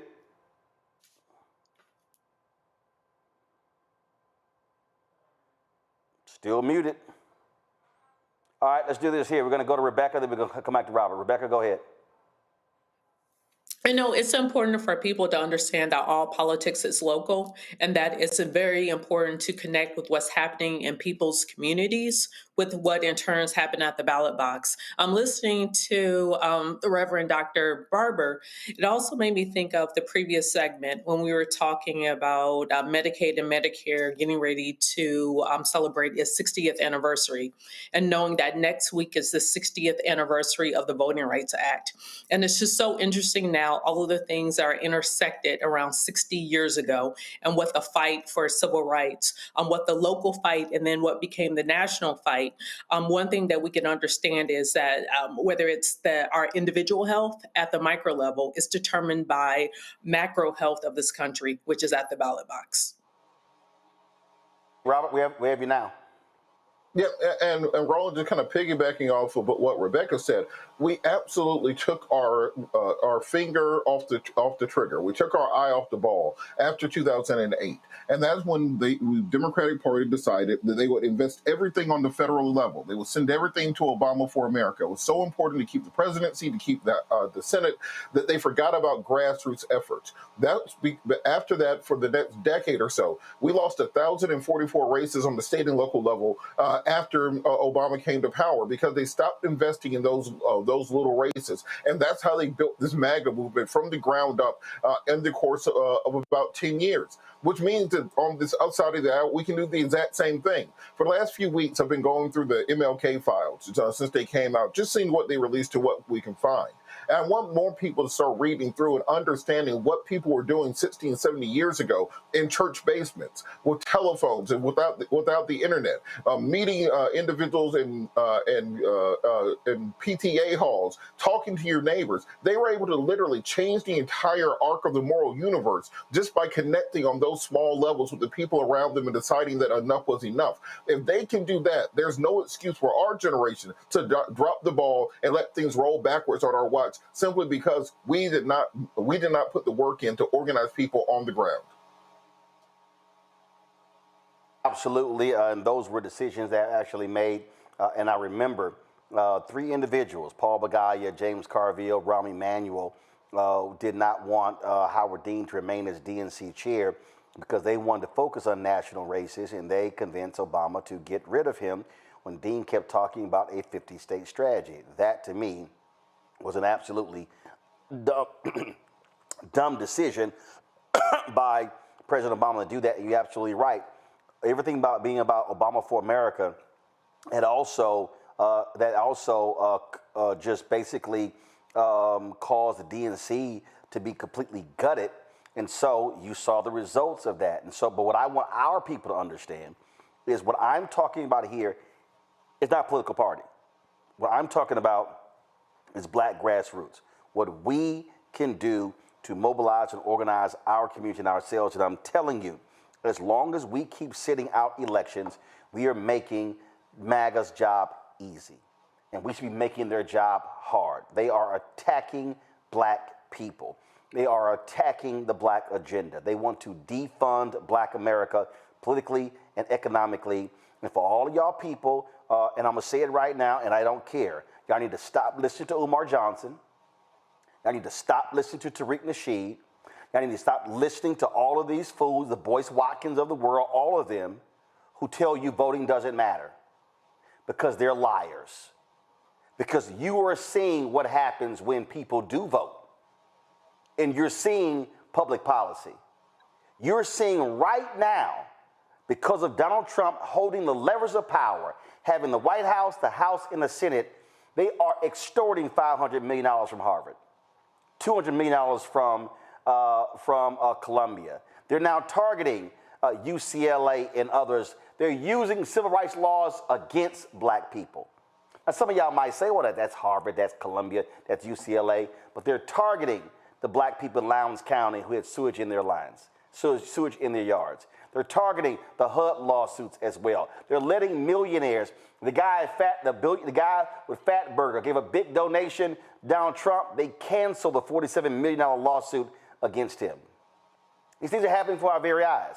So anybody black, and I'm going to say this before I go, because I go to break, come to my next story. You have never seen white folk say, don't vote. You don't get nothing for that. So why in the hell would you listen to somebody black telling you that? Every single thing in our society, I don't care whether y'all like it or not, impacts by politics. Take your pick. Take your pick. Your interest rates on your car in your house, that's politics. That's the Fed. The whole deal with credit reports, yep, politics. I can go on and on and on. So we would be stupid to listen to anybody who tells us, don't vote. I'm not saying that is the be-all to end-all, but I can tell you this here. We're seeing right now what happens when evil is in control of our politics. And he's going to be there for at least the next 3.5 years. You better buckle up because it's real.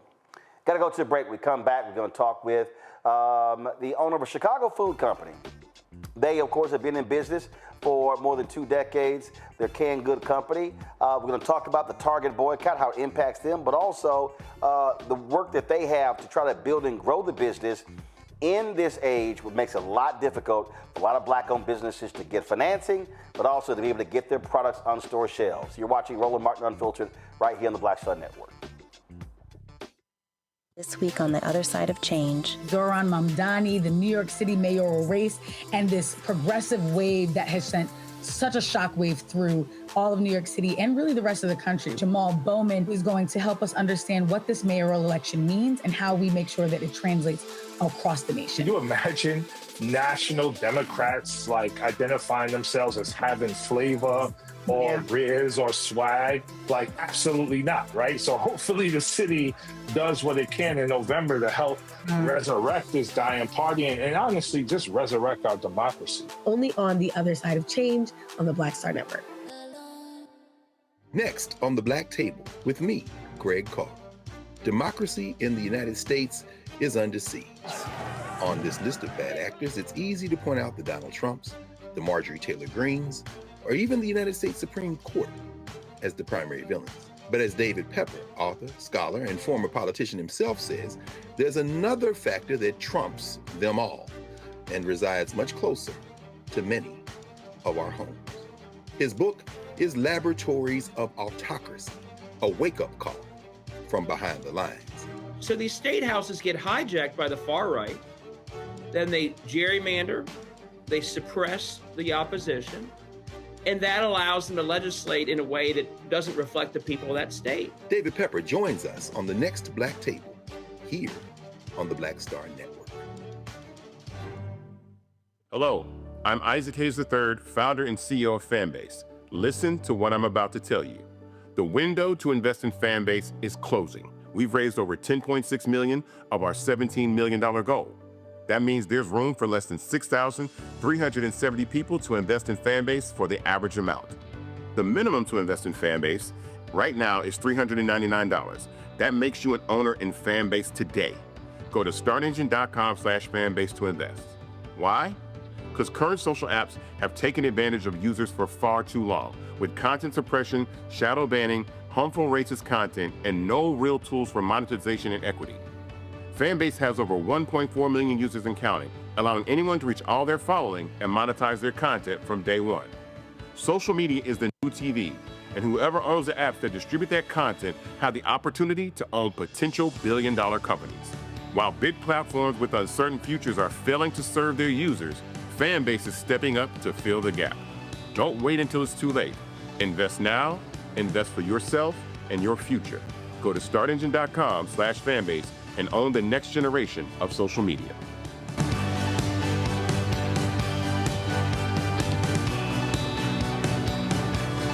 On the next A Balanced Life with me, Dr. Jackie, we're talking about leveling up, or to put it another way, living your very best life. How to take a bold step forward that'll rock your world. Leveling up is different for everybody. You know, I think we fall into this trap, which often gets us stuck because we're looking at someone else's level up journey, what leveling up means to them. For some, it might be a business venture. For some, it might be a relationship situation, but it's different for everybody. It's all a part of A Balanced Life. That's next on Black Star Network. What's up, everybody? It's your girl, Latasha from the A. And you're watching Roland Martin Unfiltered.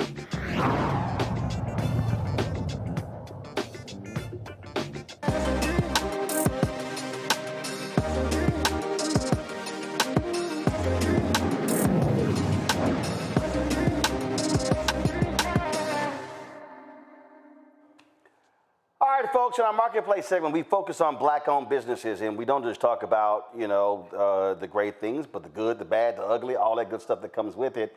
And how do you build and grow businesses? You always hear me talk about capacity, how we have to build capacity, how we have to be able to continue the businesses to grow. Because what often happens is the owner will start something, and it's, in a lot of cases, the children don't take over the business to continue to actually grow that business. Well, what we have out of Chicago, Good Foods, a canned good company that was started a couple of decades ago. Now, the CEO is Andrew Johnson. He's the second generation CEO, owner of Good Foods.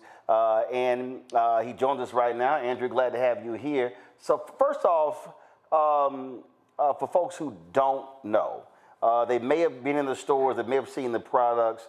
How did Good Foods start? So I'll sum up 2 decades in about a minute. But my father started this in 2003, was a corporate pharma rep and worked at Abbott 35 years. And at a certain point he said, hey, I want to start my own food business. I have the connections. And so Good Foods was really started out of frustration of corporate America, but also in a necessity to provide canned goods and products that we can afford, that are nutritional, and available to the community. And so we really started in the food deserts of Chicago, in the WIC centers. There's a very unique opportunity and situation there where they have grocery centers only catered to WIC participants. And so we call it the golden age of Good Foods. That was, when my dad, we had this contract. So he right off the bat won this contract to supply all the centers. So let's imagine if you go into a Kroger or Walmart and everything is coming directly through us. We were doing frozen, canned, baby food, anything you see in the grocery store, even dairy, fresh produce. And so really government sector, distribution company, and then sort of over time we transitioned into retail.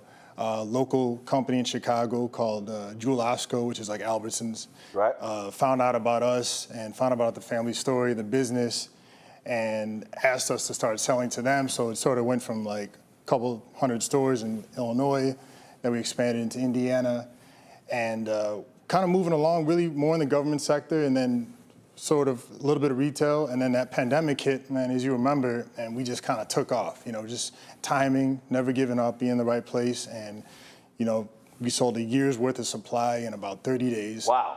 And so we went from like 2. Why is that? Because the folks were just at home and they folks, well, nobody could get any canned goods too, right? So all the big fellas, the Del Montes, I don't want to say any competition on the show, but everybody basically was already allocated. And so we were able to kind of slither in there and get a lot of this business that some of these big fellas couldn't produce for with some of the stores. So we went from 200 stores to about 4,000 in about a year and a half. 200 to 4,000? 200 to 4,000. Wow. Yeah, over 800% growth. And so that's abnormal. It's abnormal. Yes. So yeah, the whole family joined in, you know, because up until then it was you know, we had a small staff, but less family, more outsourcing a lot of the work. And my sister joined, mom joined, everybody was all hands on deck, right? Because it was the pandemic. And from there, unfortunately, in the middle of that, my father passed. I'm sure I think you know the story. Mm-hmm. Also Alpha, I saw your shirt, as you know. And you know, also I want to say, first of all, thank you for being on the show, having me on the show, because I met you, I think I told you on the phone back in 2012 with my father. And shout out to my Uncle Charles Robinson. You know, he's sitting at home watching right now. If I don't mention his name, he's going to be calling me after the show. So shout out to Uncle Charles. And you were very gracious. I didn't even know what I was doing back then. My dad had started a business, right? But I was slowly, you know, trying to figure out what he was doing. We didn't know. Because, you know, government work, you're like, okay, that's cool, Dad, but I don't really understand it. Right. I'm in college. Then he started getting to Walmart. So, I know Walmart, you know, so that sort of interested me. And I was a marketing major at Loyola University. So. But I want to freeze it there because the government, I want to hit the government piece for a reason. Yes. It's because, I was just talking about these folks out here who say, oh man, you ain't getting nothing with voting. And I keep trying to explain to people that if you look at a significant number of black-owned businesses, they have been able to start and grow because they have been able to access government contracts. They've been able to access city, county, school district, state, federal, and this is a reality.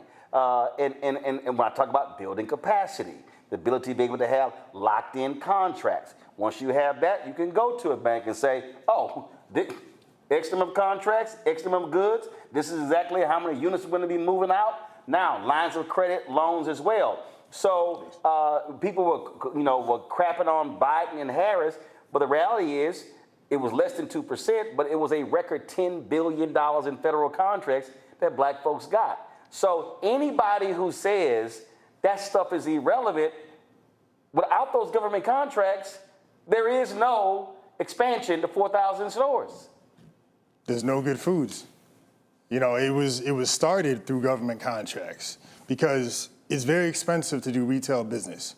You know, government work is it's relationship based, so there is a liability with that because one person leaves and then you're kind of liable to whoever's coming up next. If you don't have that relationship, hey, you're out. I got a guy that's cheaper than you. It's very price based.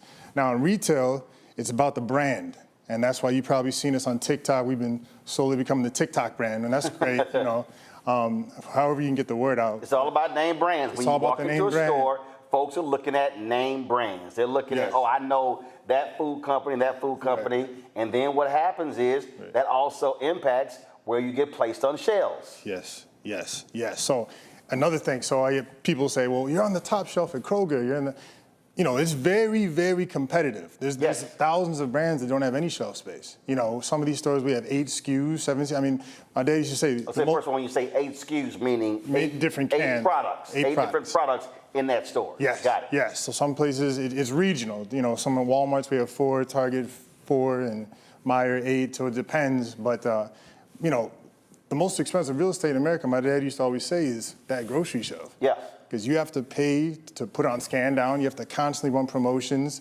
A lot of people get sliding fees. There's a lot of pay to play, and then the marketing. You know, so there's give and take between government and retail, but ideally you want to have both.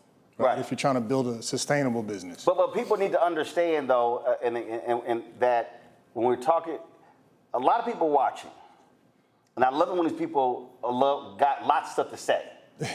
Who don't know a damn thing about the business, who don't understand the reality. We need to have more of this and more of that, not understanding what that takes. I hear it all the time in media, and I go, okay, you do know in terms of cameras and teleprompters and monitors and all these, it ain't just easy to say we need this here.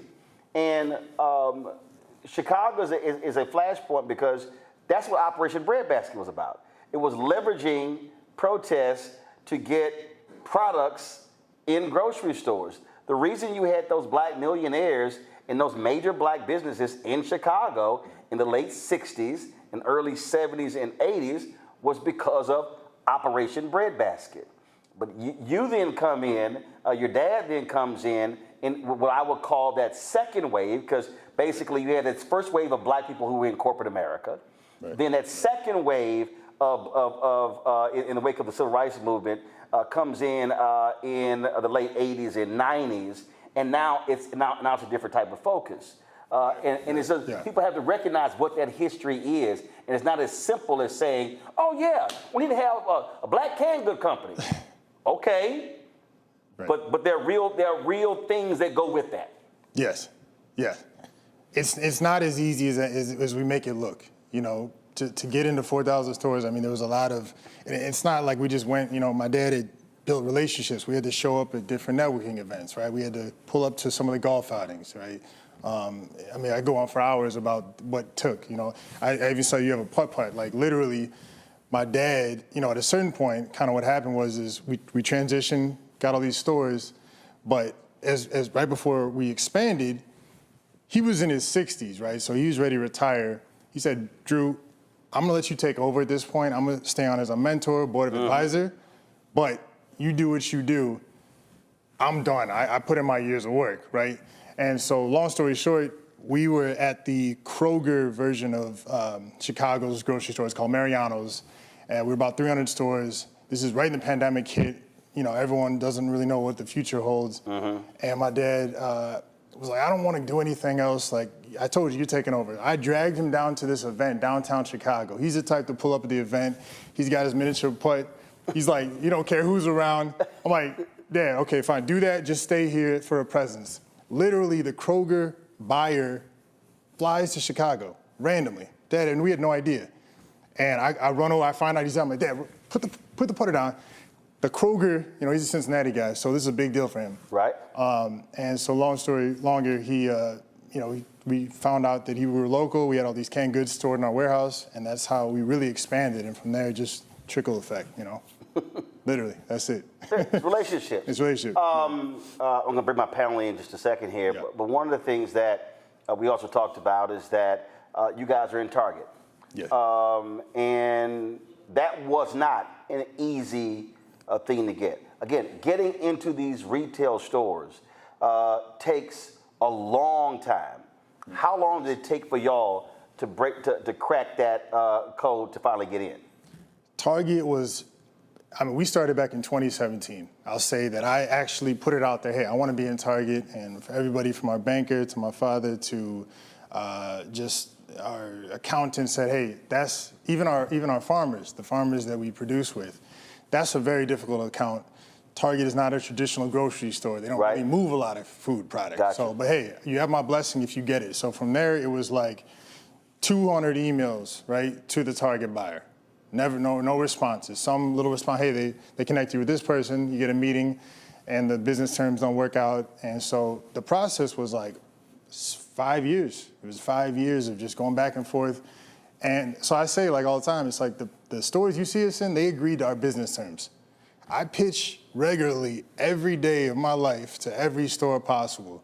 So I would love to be in H-E-B, Costco's, even more Walmarts, more Targets. So, you know, it was not an easy process, and it was way before, you know, a lot of the controversy that's going on. And so a lot of times people don't understand the history. You know, 2 decades of work went into Target even being able to take us seriously. I had to get into Kroger first. I had to get into Walmart first. Oh, okay, now you're really in my backyard. You know, I'm within a 10-minute direction of every Target. Okay, I have to take these guys seriously. You know, one of those situations you kind of be too good to ignore. How have y'all been impacted by the Target boycott? We took a huge hit in January. You know, up until January, when we did get into Target, actually became our #1 seller, #1 selling store. When January hit and all the controversy came out. January 24th, this memo about them ending DEI drops. Right. Next day, a couple of calls for a boycott. Then all of a sudden, that thing starts February 1st. So I would say within the first week or two of February, we saw a dramatic decrease. I mean, almost 50% decrease in sales. Because the audience that they had brought us in really to push us at was no longer going to the store. And, you know, knock on wood, we've luckily in the last month, I would say, literally, I mean, people are starting to slowly get back into the store. We saw an increase and saw some of the sales back on certain items.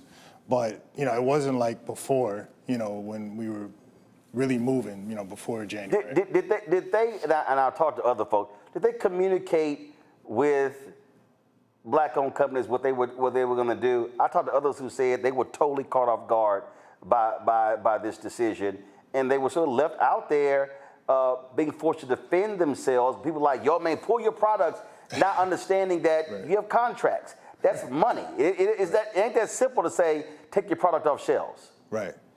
You know, we were very blessed, and so a lot of people don't realize, like, there's a lot of African-American executives at Target. Nobody knows what's going on, except the CEO and the investors. Everyone else is just kind of trying to figure it out. This is from what I understand. I have a broker, I have a sales rep, but, you know, we didn't get a memo. We had to kind of fend for ourselves, but I will say that the buyer, specifically for canned goods, it was a young African-American woman. Huge shout out to her because she really kept us in the loop. She was very transparent when I said, hey, what should I do? What can I say? You know, because I'm getting, you know, emails and voicemails like, you know, take your product off the shelf. People don't understand there's fees and fines associated with thousands, hundreds of thousands, depending on your distribution, you know. It's not like I can just pull it off. And also, you understand, a lot of people, you use Target to leverage in other stores, you know? So, yeah, it's not easy. I can't just take it off without a huge repercussion. And a lot of companies could go red, could go under with fees like that. And have they since communicated with you and others? And because what I've heard from other black-owned companies said, they're like, dude, like, yo, y'all gotta say something. Y'all gotta communicate. This going in this cone of silence is nonsensical, and they're not even willing to sit down and talk with, the leaders of the boycott to walk. I keep hearing. I saw Rich Dennis go on the Breakfast Club talk about all these great things Target has done, how amazing they've been, and I said to Rich, okay, so when is Target gonna say that? Right. He's like, well, that's on him. I'm like, well, that's one of the reasons why they're getting their butts kicked. Yes. And that's why I wanted to come on the show, because I think, you know, we have a very unique situation in the sense that the buyer that I was dealing with, I will never not say that she was super transparent and super helpful throughout this process. She's now off the desk, so I have a new buyer that I'm dealing with. But they've been communicating as far as like business. Hey, you know, I'm getting orders every week, but as far as what was announced in January, nobody knows. My broker has an office down the street from Minneapolis, next to Target headquarters. He doesn't know. He can't get any answers. So wow. I have to kind of play it by ear, and it's a day-by-day thing. Before I go to the panelists, you mentioned Costco. Costco, you know, affirms their support for DEI, and so I put something out on social media as a test, as a test. I just asked the basic question, hey, y'all know how many black-owned products are in Costco? And it was like 6 or 8. And all these black folks were getting mad at me. We can't boycott somebody else. I said, I'm sorry, I didn't even mention the boycott. But I had a problem that folk could only name 6 or 8. Clearly, y'all have a great product and it's doing well. Why are you not in Costco? That's a great question. I would love to be in Costco. Like I said, I'd love to be in H-E-B. I would love to be in all the Albertsons. I've pitched to them, and I am working diligently. One thing I will say about Costco, no matter who you are, right, there's small business problems that everybody deals with that transcends race. I know folks that get into stores and they're like, oh, my product's in the back, or they don't see it on the shelf. That you're a small business. You're a new brand. It's going to get lost in the sauce. You're not top priority. So yeah, I would love to be in Costco. You know, hopefully somebody's watching and they can reach out, but it's expensive. You have to do bulk packaging. A lot of times, most brands, small businesses can't afford that. You know, instead of like a traditional 1 can on the shelf, you now have to do a special wrap and 12-pack, sell it on the shelf, right? It's bulk orders. Then they want you to do maybe a custom wrap. That's another additional price. Right. And something like canned goods, super slim margins, that could really crush you. There's no room to make any money. So you might get a huge order, but how much should it cost to make that? Got it. Yeah.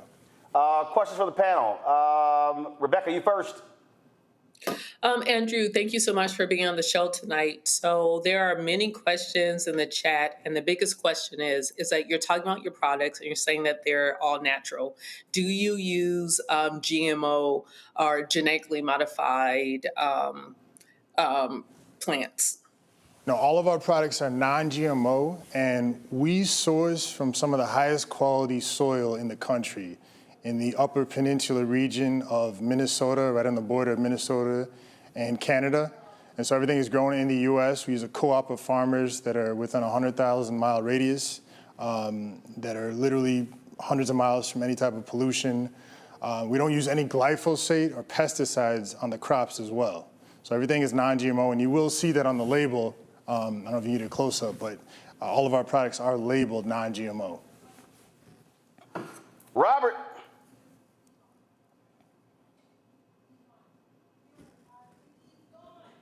All right. Robert's not there, not a problem. Yeah, I'm looking at a product here. It says, good foods, all natural sweet peas. I will never be eating these. I hate peas. So I'll do corn, man, I can't stand peas. Don't even get me started on peas. I got a case of corn for you. Don't even get me started on peas. Oh, you like cranberry sauce? Thanksgiving, cranberry sauce? Maybe. Okay. I don't eat many vegetables. Blaming it on my daddy. We used to have vegetable week. He's a man, look, don't even get me started. See, you about to trigger me. And it says picked and packed same day. What does that mean? That means within 24 hours of the crop being pulled, it is canned and sealed. So it seals all of the nutrition within basically a day. Got it. Non-GMO, no preservatives, BPA free. What is that? That means the cans are BPA free. So there's a very thick lining between the food and the can that prevents any contamination or any type of bacteria from getting into it. Said no salt added. All right, cool. Let's see here. This is good sweet peas hummus. I think this is a recipe. I want to give folks recipe idea. Yeah. All right, cool. And then all the products are WIC approved, so very strict dietary guidelines go into that. No sugar added to any of our products. And you purposely have your dad's photo on here. I do. Yeah, that was sort of like just a tribute to him and everything he's done. And we put that on about 2 years ago. And so a lot of people resonated with that in the story. Total number of products y'all have? 10 items right now. They are? Peas, corn, green beans, mixed vegetable. Hold up, peas? No. Corn, yes. Okay. Green beans? Yes. Okay, so you're not gonna like the mixed vegetables, that's peas, corn, okay. Chickpeas? Pass. Black beans? Hell no. You gotta try the black, I'm gonna get a candy. Not gonna happen. Okay. Not gonna happen. Pinto bean? I guarantee, absolutely not. Kidney beans? Hell no. You don't understand. We had, growing up in Houston, in our pantry, we had like the middle shelf was every bag of bean known to man. Okay. I'm talking about you open the pantry, bags of beans are falling out, all right? My dad is a bean lover. If I don't see another bean in my life, it'll be awesome. So you traumatized. Dog, you don't understand. I'm guaranteed I'm gonna get a text from him. I mean, if you name a bean, a bag was in that pantry. Okay. Like every bean known to man. I'm gonna get you some corn. Rebecca, what's up? So look, we've been talking about health and how food and nutrition is good for foundational health. This is how our ancestors lived to be like 100 years old or 105 years old. So, you have to get your protein through some non-animal product. Right. So what I'm gonna do is I'm gonna eat the vegetables. I'm gonna eat the vegetables that I like. How do you not like vegetables? I just told you why I don't like them. No, you did too. I'm asking, how do you not like vegetables? Easy, because I don't like them. Well, guess what? There's a lot of I done told you. It's good for us. Listen, I'm real clear. 5 to 7 servings a day Okra is green, and okra is green as a vegetable. I eat that. Okay. Green beans. Roland, Green beans, especially made with garlic sauce. Rebecca, breathe. Rebecca, breathe. Green beans. Andrew. Green beans, I'll do that. Okay. Cabbage, absolutely would do that. Okay. I'm gonna have to get an okra then. Boom, we good right there. We good right there. But you're not getting your micronutrients. Are you taking a daily multivitamin then? Because you're missing a bunch of. Actually, you're wrong. Yeah, baby, it's called one a day. See, I'm way ahead of you. I'm way ahead of you. See, don't be. See. But our bodies absorb it better when we actually I eat it. understand all that. I just made it clear to you what I ain't eating. I remember when George H.W. Bush was president, and he was like, "Look, I'm the president. I ain't eating broccoli."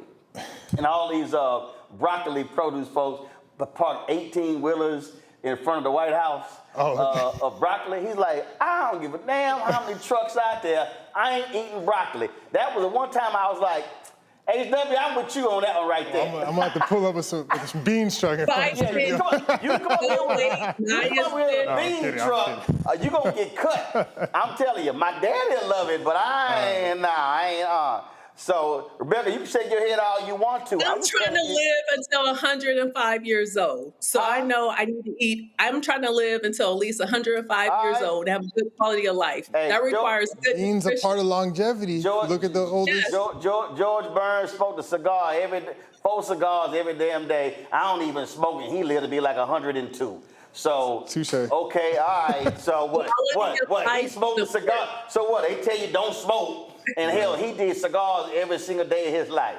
Okay, all right, okay. Roland, you're doing too much. You're doing the important work in this country, and I already told you. Nutrition has to be on point. I know the vegetables I eat. I will eat cabbage 7 days a week. Okay. Is it a vegetable? Yeah. Is it green? Yeah. End of story. So you are getting some vegetables in. Huh? You are getting some vegetables. Yeah, Okay. I got nothing to complain okra. about. Okay. I do green beans. Right. I do cabbage. Right. You said corn, right? I do corn. Okay, corn. I got you on the corn then. Hell yeah. And corn is a vegetable. Yes. I love that people it's say, a starchy vegetable. See, hold up. I'm talking to the vegetable expert here, Rebecca. I think he knows something about. So, corn is a vegetable. Corn is a vegetable. Corn is described and categorized as a vegetable. Precisely. Yes. That's what it is. Now, people digest it differently, so that's a whole nother story. Precisely. And a lot of that is based on... I ain't got no digestion problem. Right. But again, I eat 3 green vegetables. Rebecca, but I damn sure not gonna eat no asparagus, green peas, broccoli, or the rest of that stuff. If you want that, go right ahead. I already covered that. Hey, Rebecca, we already covered all that. Rebecca, it don't even matter. You can sit here and you can holler, scream all you want to. I don't care. You can dress that sucker up however you want to. It ain't gonna happen. Now, let me. How do you get fiber? Huh? How do you get fiber? What the hell you think oatmeal's for? Okay. With sugar. Hold on. Oatmeal not fiber? Oatmeal not fiber? Wait, is it processed oatmeal? Is it still cut oats? What kind of oatmeal is it? Is it that instant? What are you talking about? It's oat damn meal.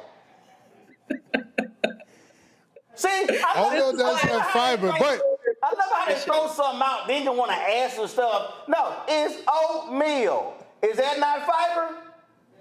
That's fiber like a mother. It depends on how it's processed, what the actual reliability of that fiber. Yeah, okay, all right, okay. Then let me go. I will say there's nothing better than the root, the vegetable from the ground, right? That's the best source of fiber, is getting it straight from the ground. But definitely, yeah. Oatmeal got a lot of damn fiber. I ate oatmeal every day growing up. Every damn day. Yes. Now, people hate oatmeal, but that ain't my problem. I like oatmeal. I'm good with it. Okay. Any damn thing else you got to add? Well, oatmeal at least keeps your cholesterol in check. You damn skippy. That's why I don't have high cholesterol. And I got low blood pressure until you bring up them goddamn vegetables. Then the blood pressure go up. That's how it works. So, there's no sugar and sodium, so hopefully they're bringing you down. And there you go. First of all, and the same thing. When you look at the sugar content, sodium content, like I was playing golf the other day. I was like, yo, want something to drink? They had Powerade. That sucker had so much. Wait a minute. The Fanta soda had less sodium than the Powerade.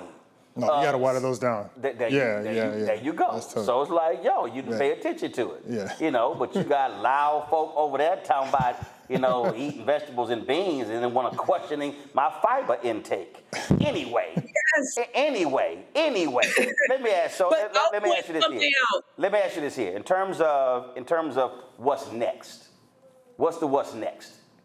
What's next is Good Foods is going to keep expanding products. We're going to be throwing what we can against the wall, seeing what sticks. I got apple juice coming. We're getting into plantain chips. That's some of the couple things I could talk about. And then really transitioning back into the government sector, you know, because we took a lot of the last 3 years to really focus on retail and build the brand and the name.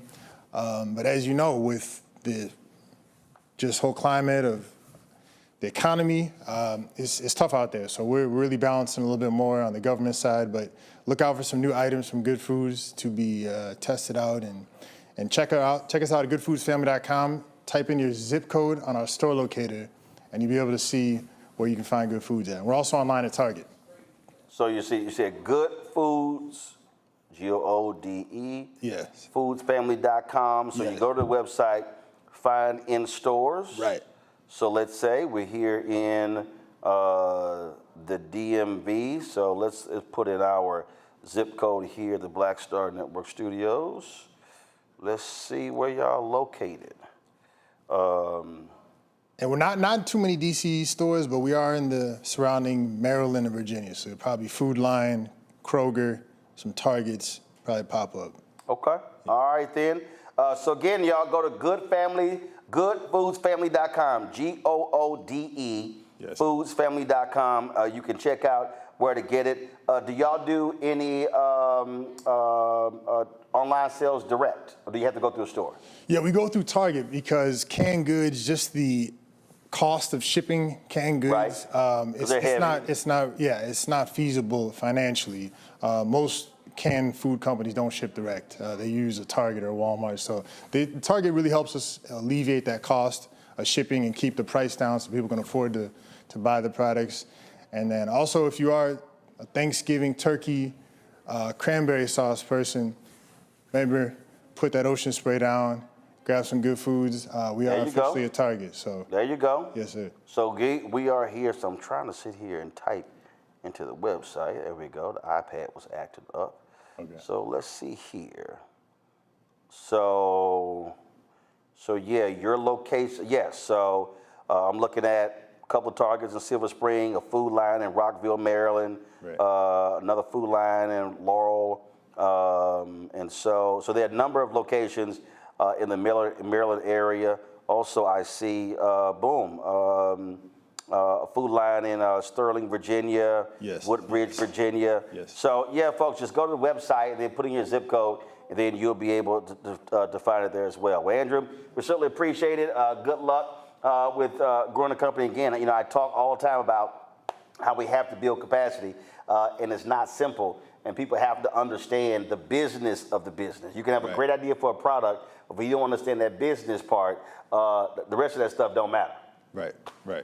All right. Appreciate the opportunity. I appreciate it. Thanks a bunch. Thank you, sir. Folks, going to a quick break. When we come back, a couple more stories to do right here on Roland Martin Unfiltered on the Black Star Network. And I ain't eating them damn beans, Rebecca. Back in a moment. I guarantee you,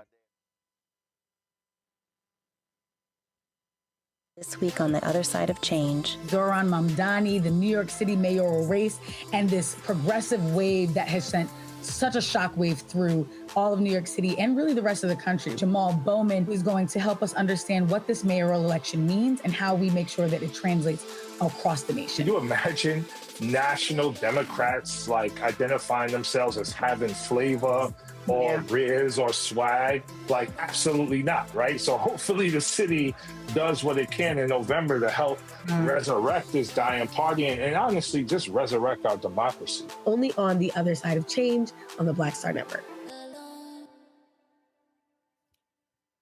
Hello, I'm Jamia Pugh. I am from Coatesville, Pennsylvania, just an hour right outside of Philadelphia. My name is Jasmine Pugh. I'm also from Coatesville, Pennsylvania. You are watching Roland Martin Unfiltered. Stay right here.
Folks, this administration has no problem with racists. The Senate is about to confirm the same guy who called the Proud Boys just a group to scare left-wing people to lead, of all things, the nation's top counterterrorism agency. Joe Kent, Trump's pick to head the National Counterterrorism Center, is a former CIA officer in Green Beret who's twice lost congressional races in Washington state.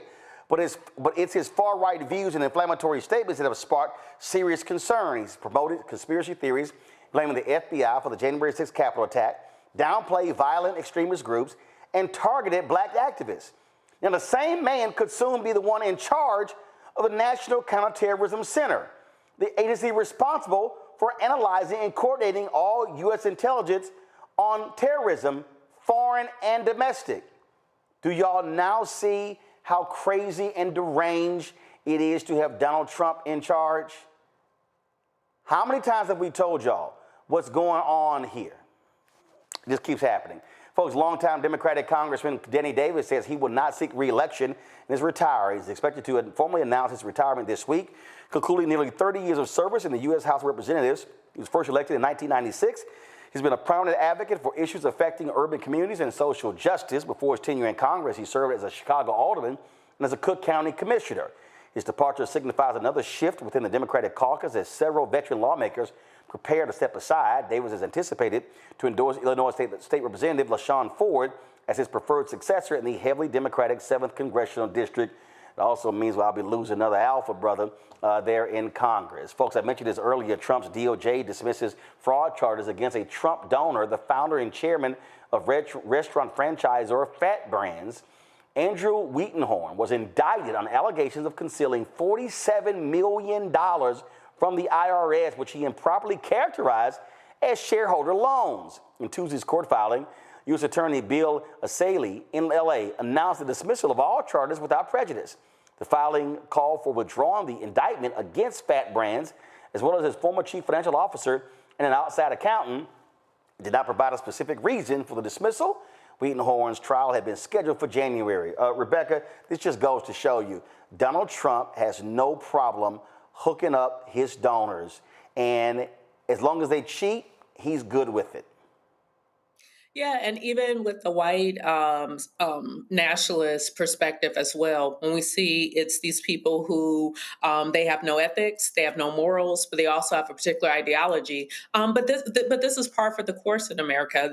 There's been many administrations in this country that have had white nationalists in government, as well as doing favors. Like, there's a lot of people who are suspicious of our system because they always think that there's corruption in the system. Well, the corruption now is right out in the front, and people are seeing it, they're ingesting it, and now we have to ask the people to do something about it.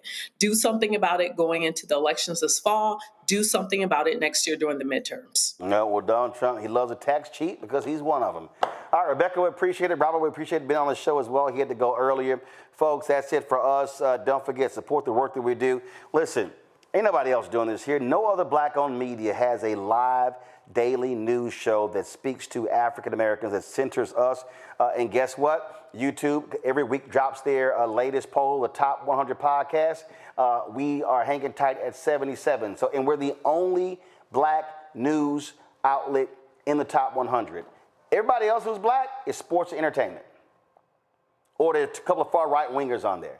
And so that's why your support of this show is critically important, because we don't have millionaires and billionaires sending us money, cutting us checks. We don't have these major advertisers doing ad deals, Big Pharma, these agencies, Group M, Horizon, all of these folks, they're not supporting us as well. And so, look, it's all about you supporting us, and so it matters, and so we can keep doing the work that matters. And so, Cash App, if you want to contribute via Cash App, use the Stripe QR code. You can see it right here. You can use it for credit cards as well. Check some money order. P.O. Box 57196, Washington, D.C. 20037 0196. PayPal, R. Martin Unfiltered. Venmo, RM Unfiltered. Zelle, Roland at RolandSMartin.com. Roland at RolandMartinUnfiltered.com. Download the Black Star Network app. Apple phone, Apple TV, Android TV, Roku, Amazon Fire TV, Xbox One, Samsung Smart TV. Be sure to, of course, get my book, White Fear, How the Browning of America is Making White Folks Lose Their Minds, available at bookstores nationwide. Get the audio version I read on Audible. Also, get our Roland Martin Unfiltered gear from shopblackstarnetwork.com. We have changed vendors.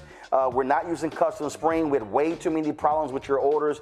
If you ordered from them, go to RolandSMartin.com, go to RolandMartinUnfiltered.com, send us an email. We'll help you get your products, but we use a different company now. So if you want to get your T-shirts and your mugs and hats and all that good stuff, it's a different company we're using. Go to ShopBlackStarNetwork.com. You also see all of these products that are here on my news desk. These are all the products that we're carrying on our ShopBlackStarNetwork.com. All of these are black-owned companies, and so if you want to support black-owned companies, we got toilet paper, we got different sauces. You've got the gym wraps from Nicole Ari Parker. You've got drink mixes. You've got, of course, popcorn. All kinds of different treats. And so go to shopblackstarnetwork.com to support these black-owned businesses. And don't forget, download the app Fanbase. Of course, black-owned social media app. If you want to invest in Fanbase, of a $17 million goal, Series A raise. They've already raised about $12.7 or $8 billion. Go to startengine.com/Fanbase, startengine.com/Fanbase. All right, folks, that's it. I'll see you tomorrow right here. Roland Martin Unfiltered on the Black Star Network. Holla!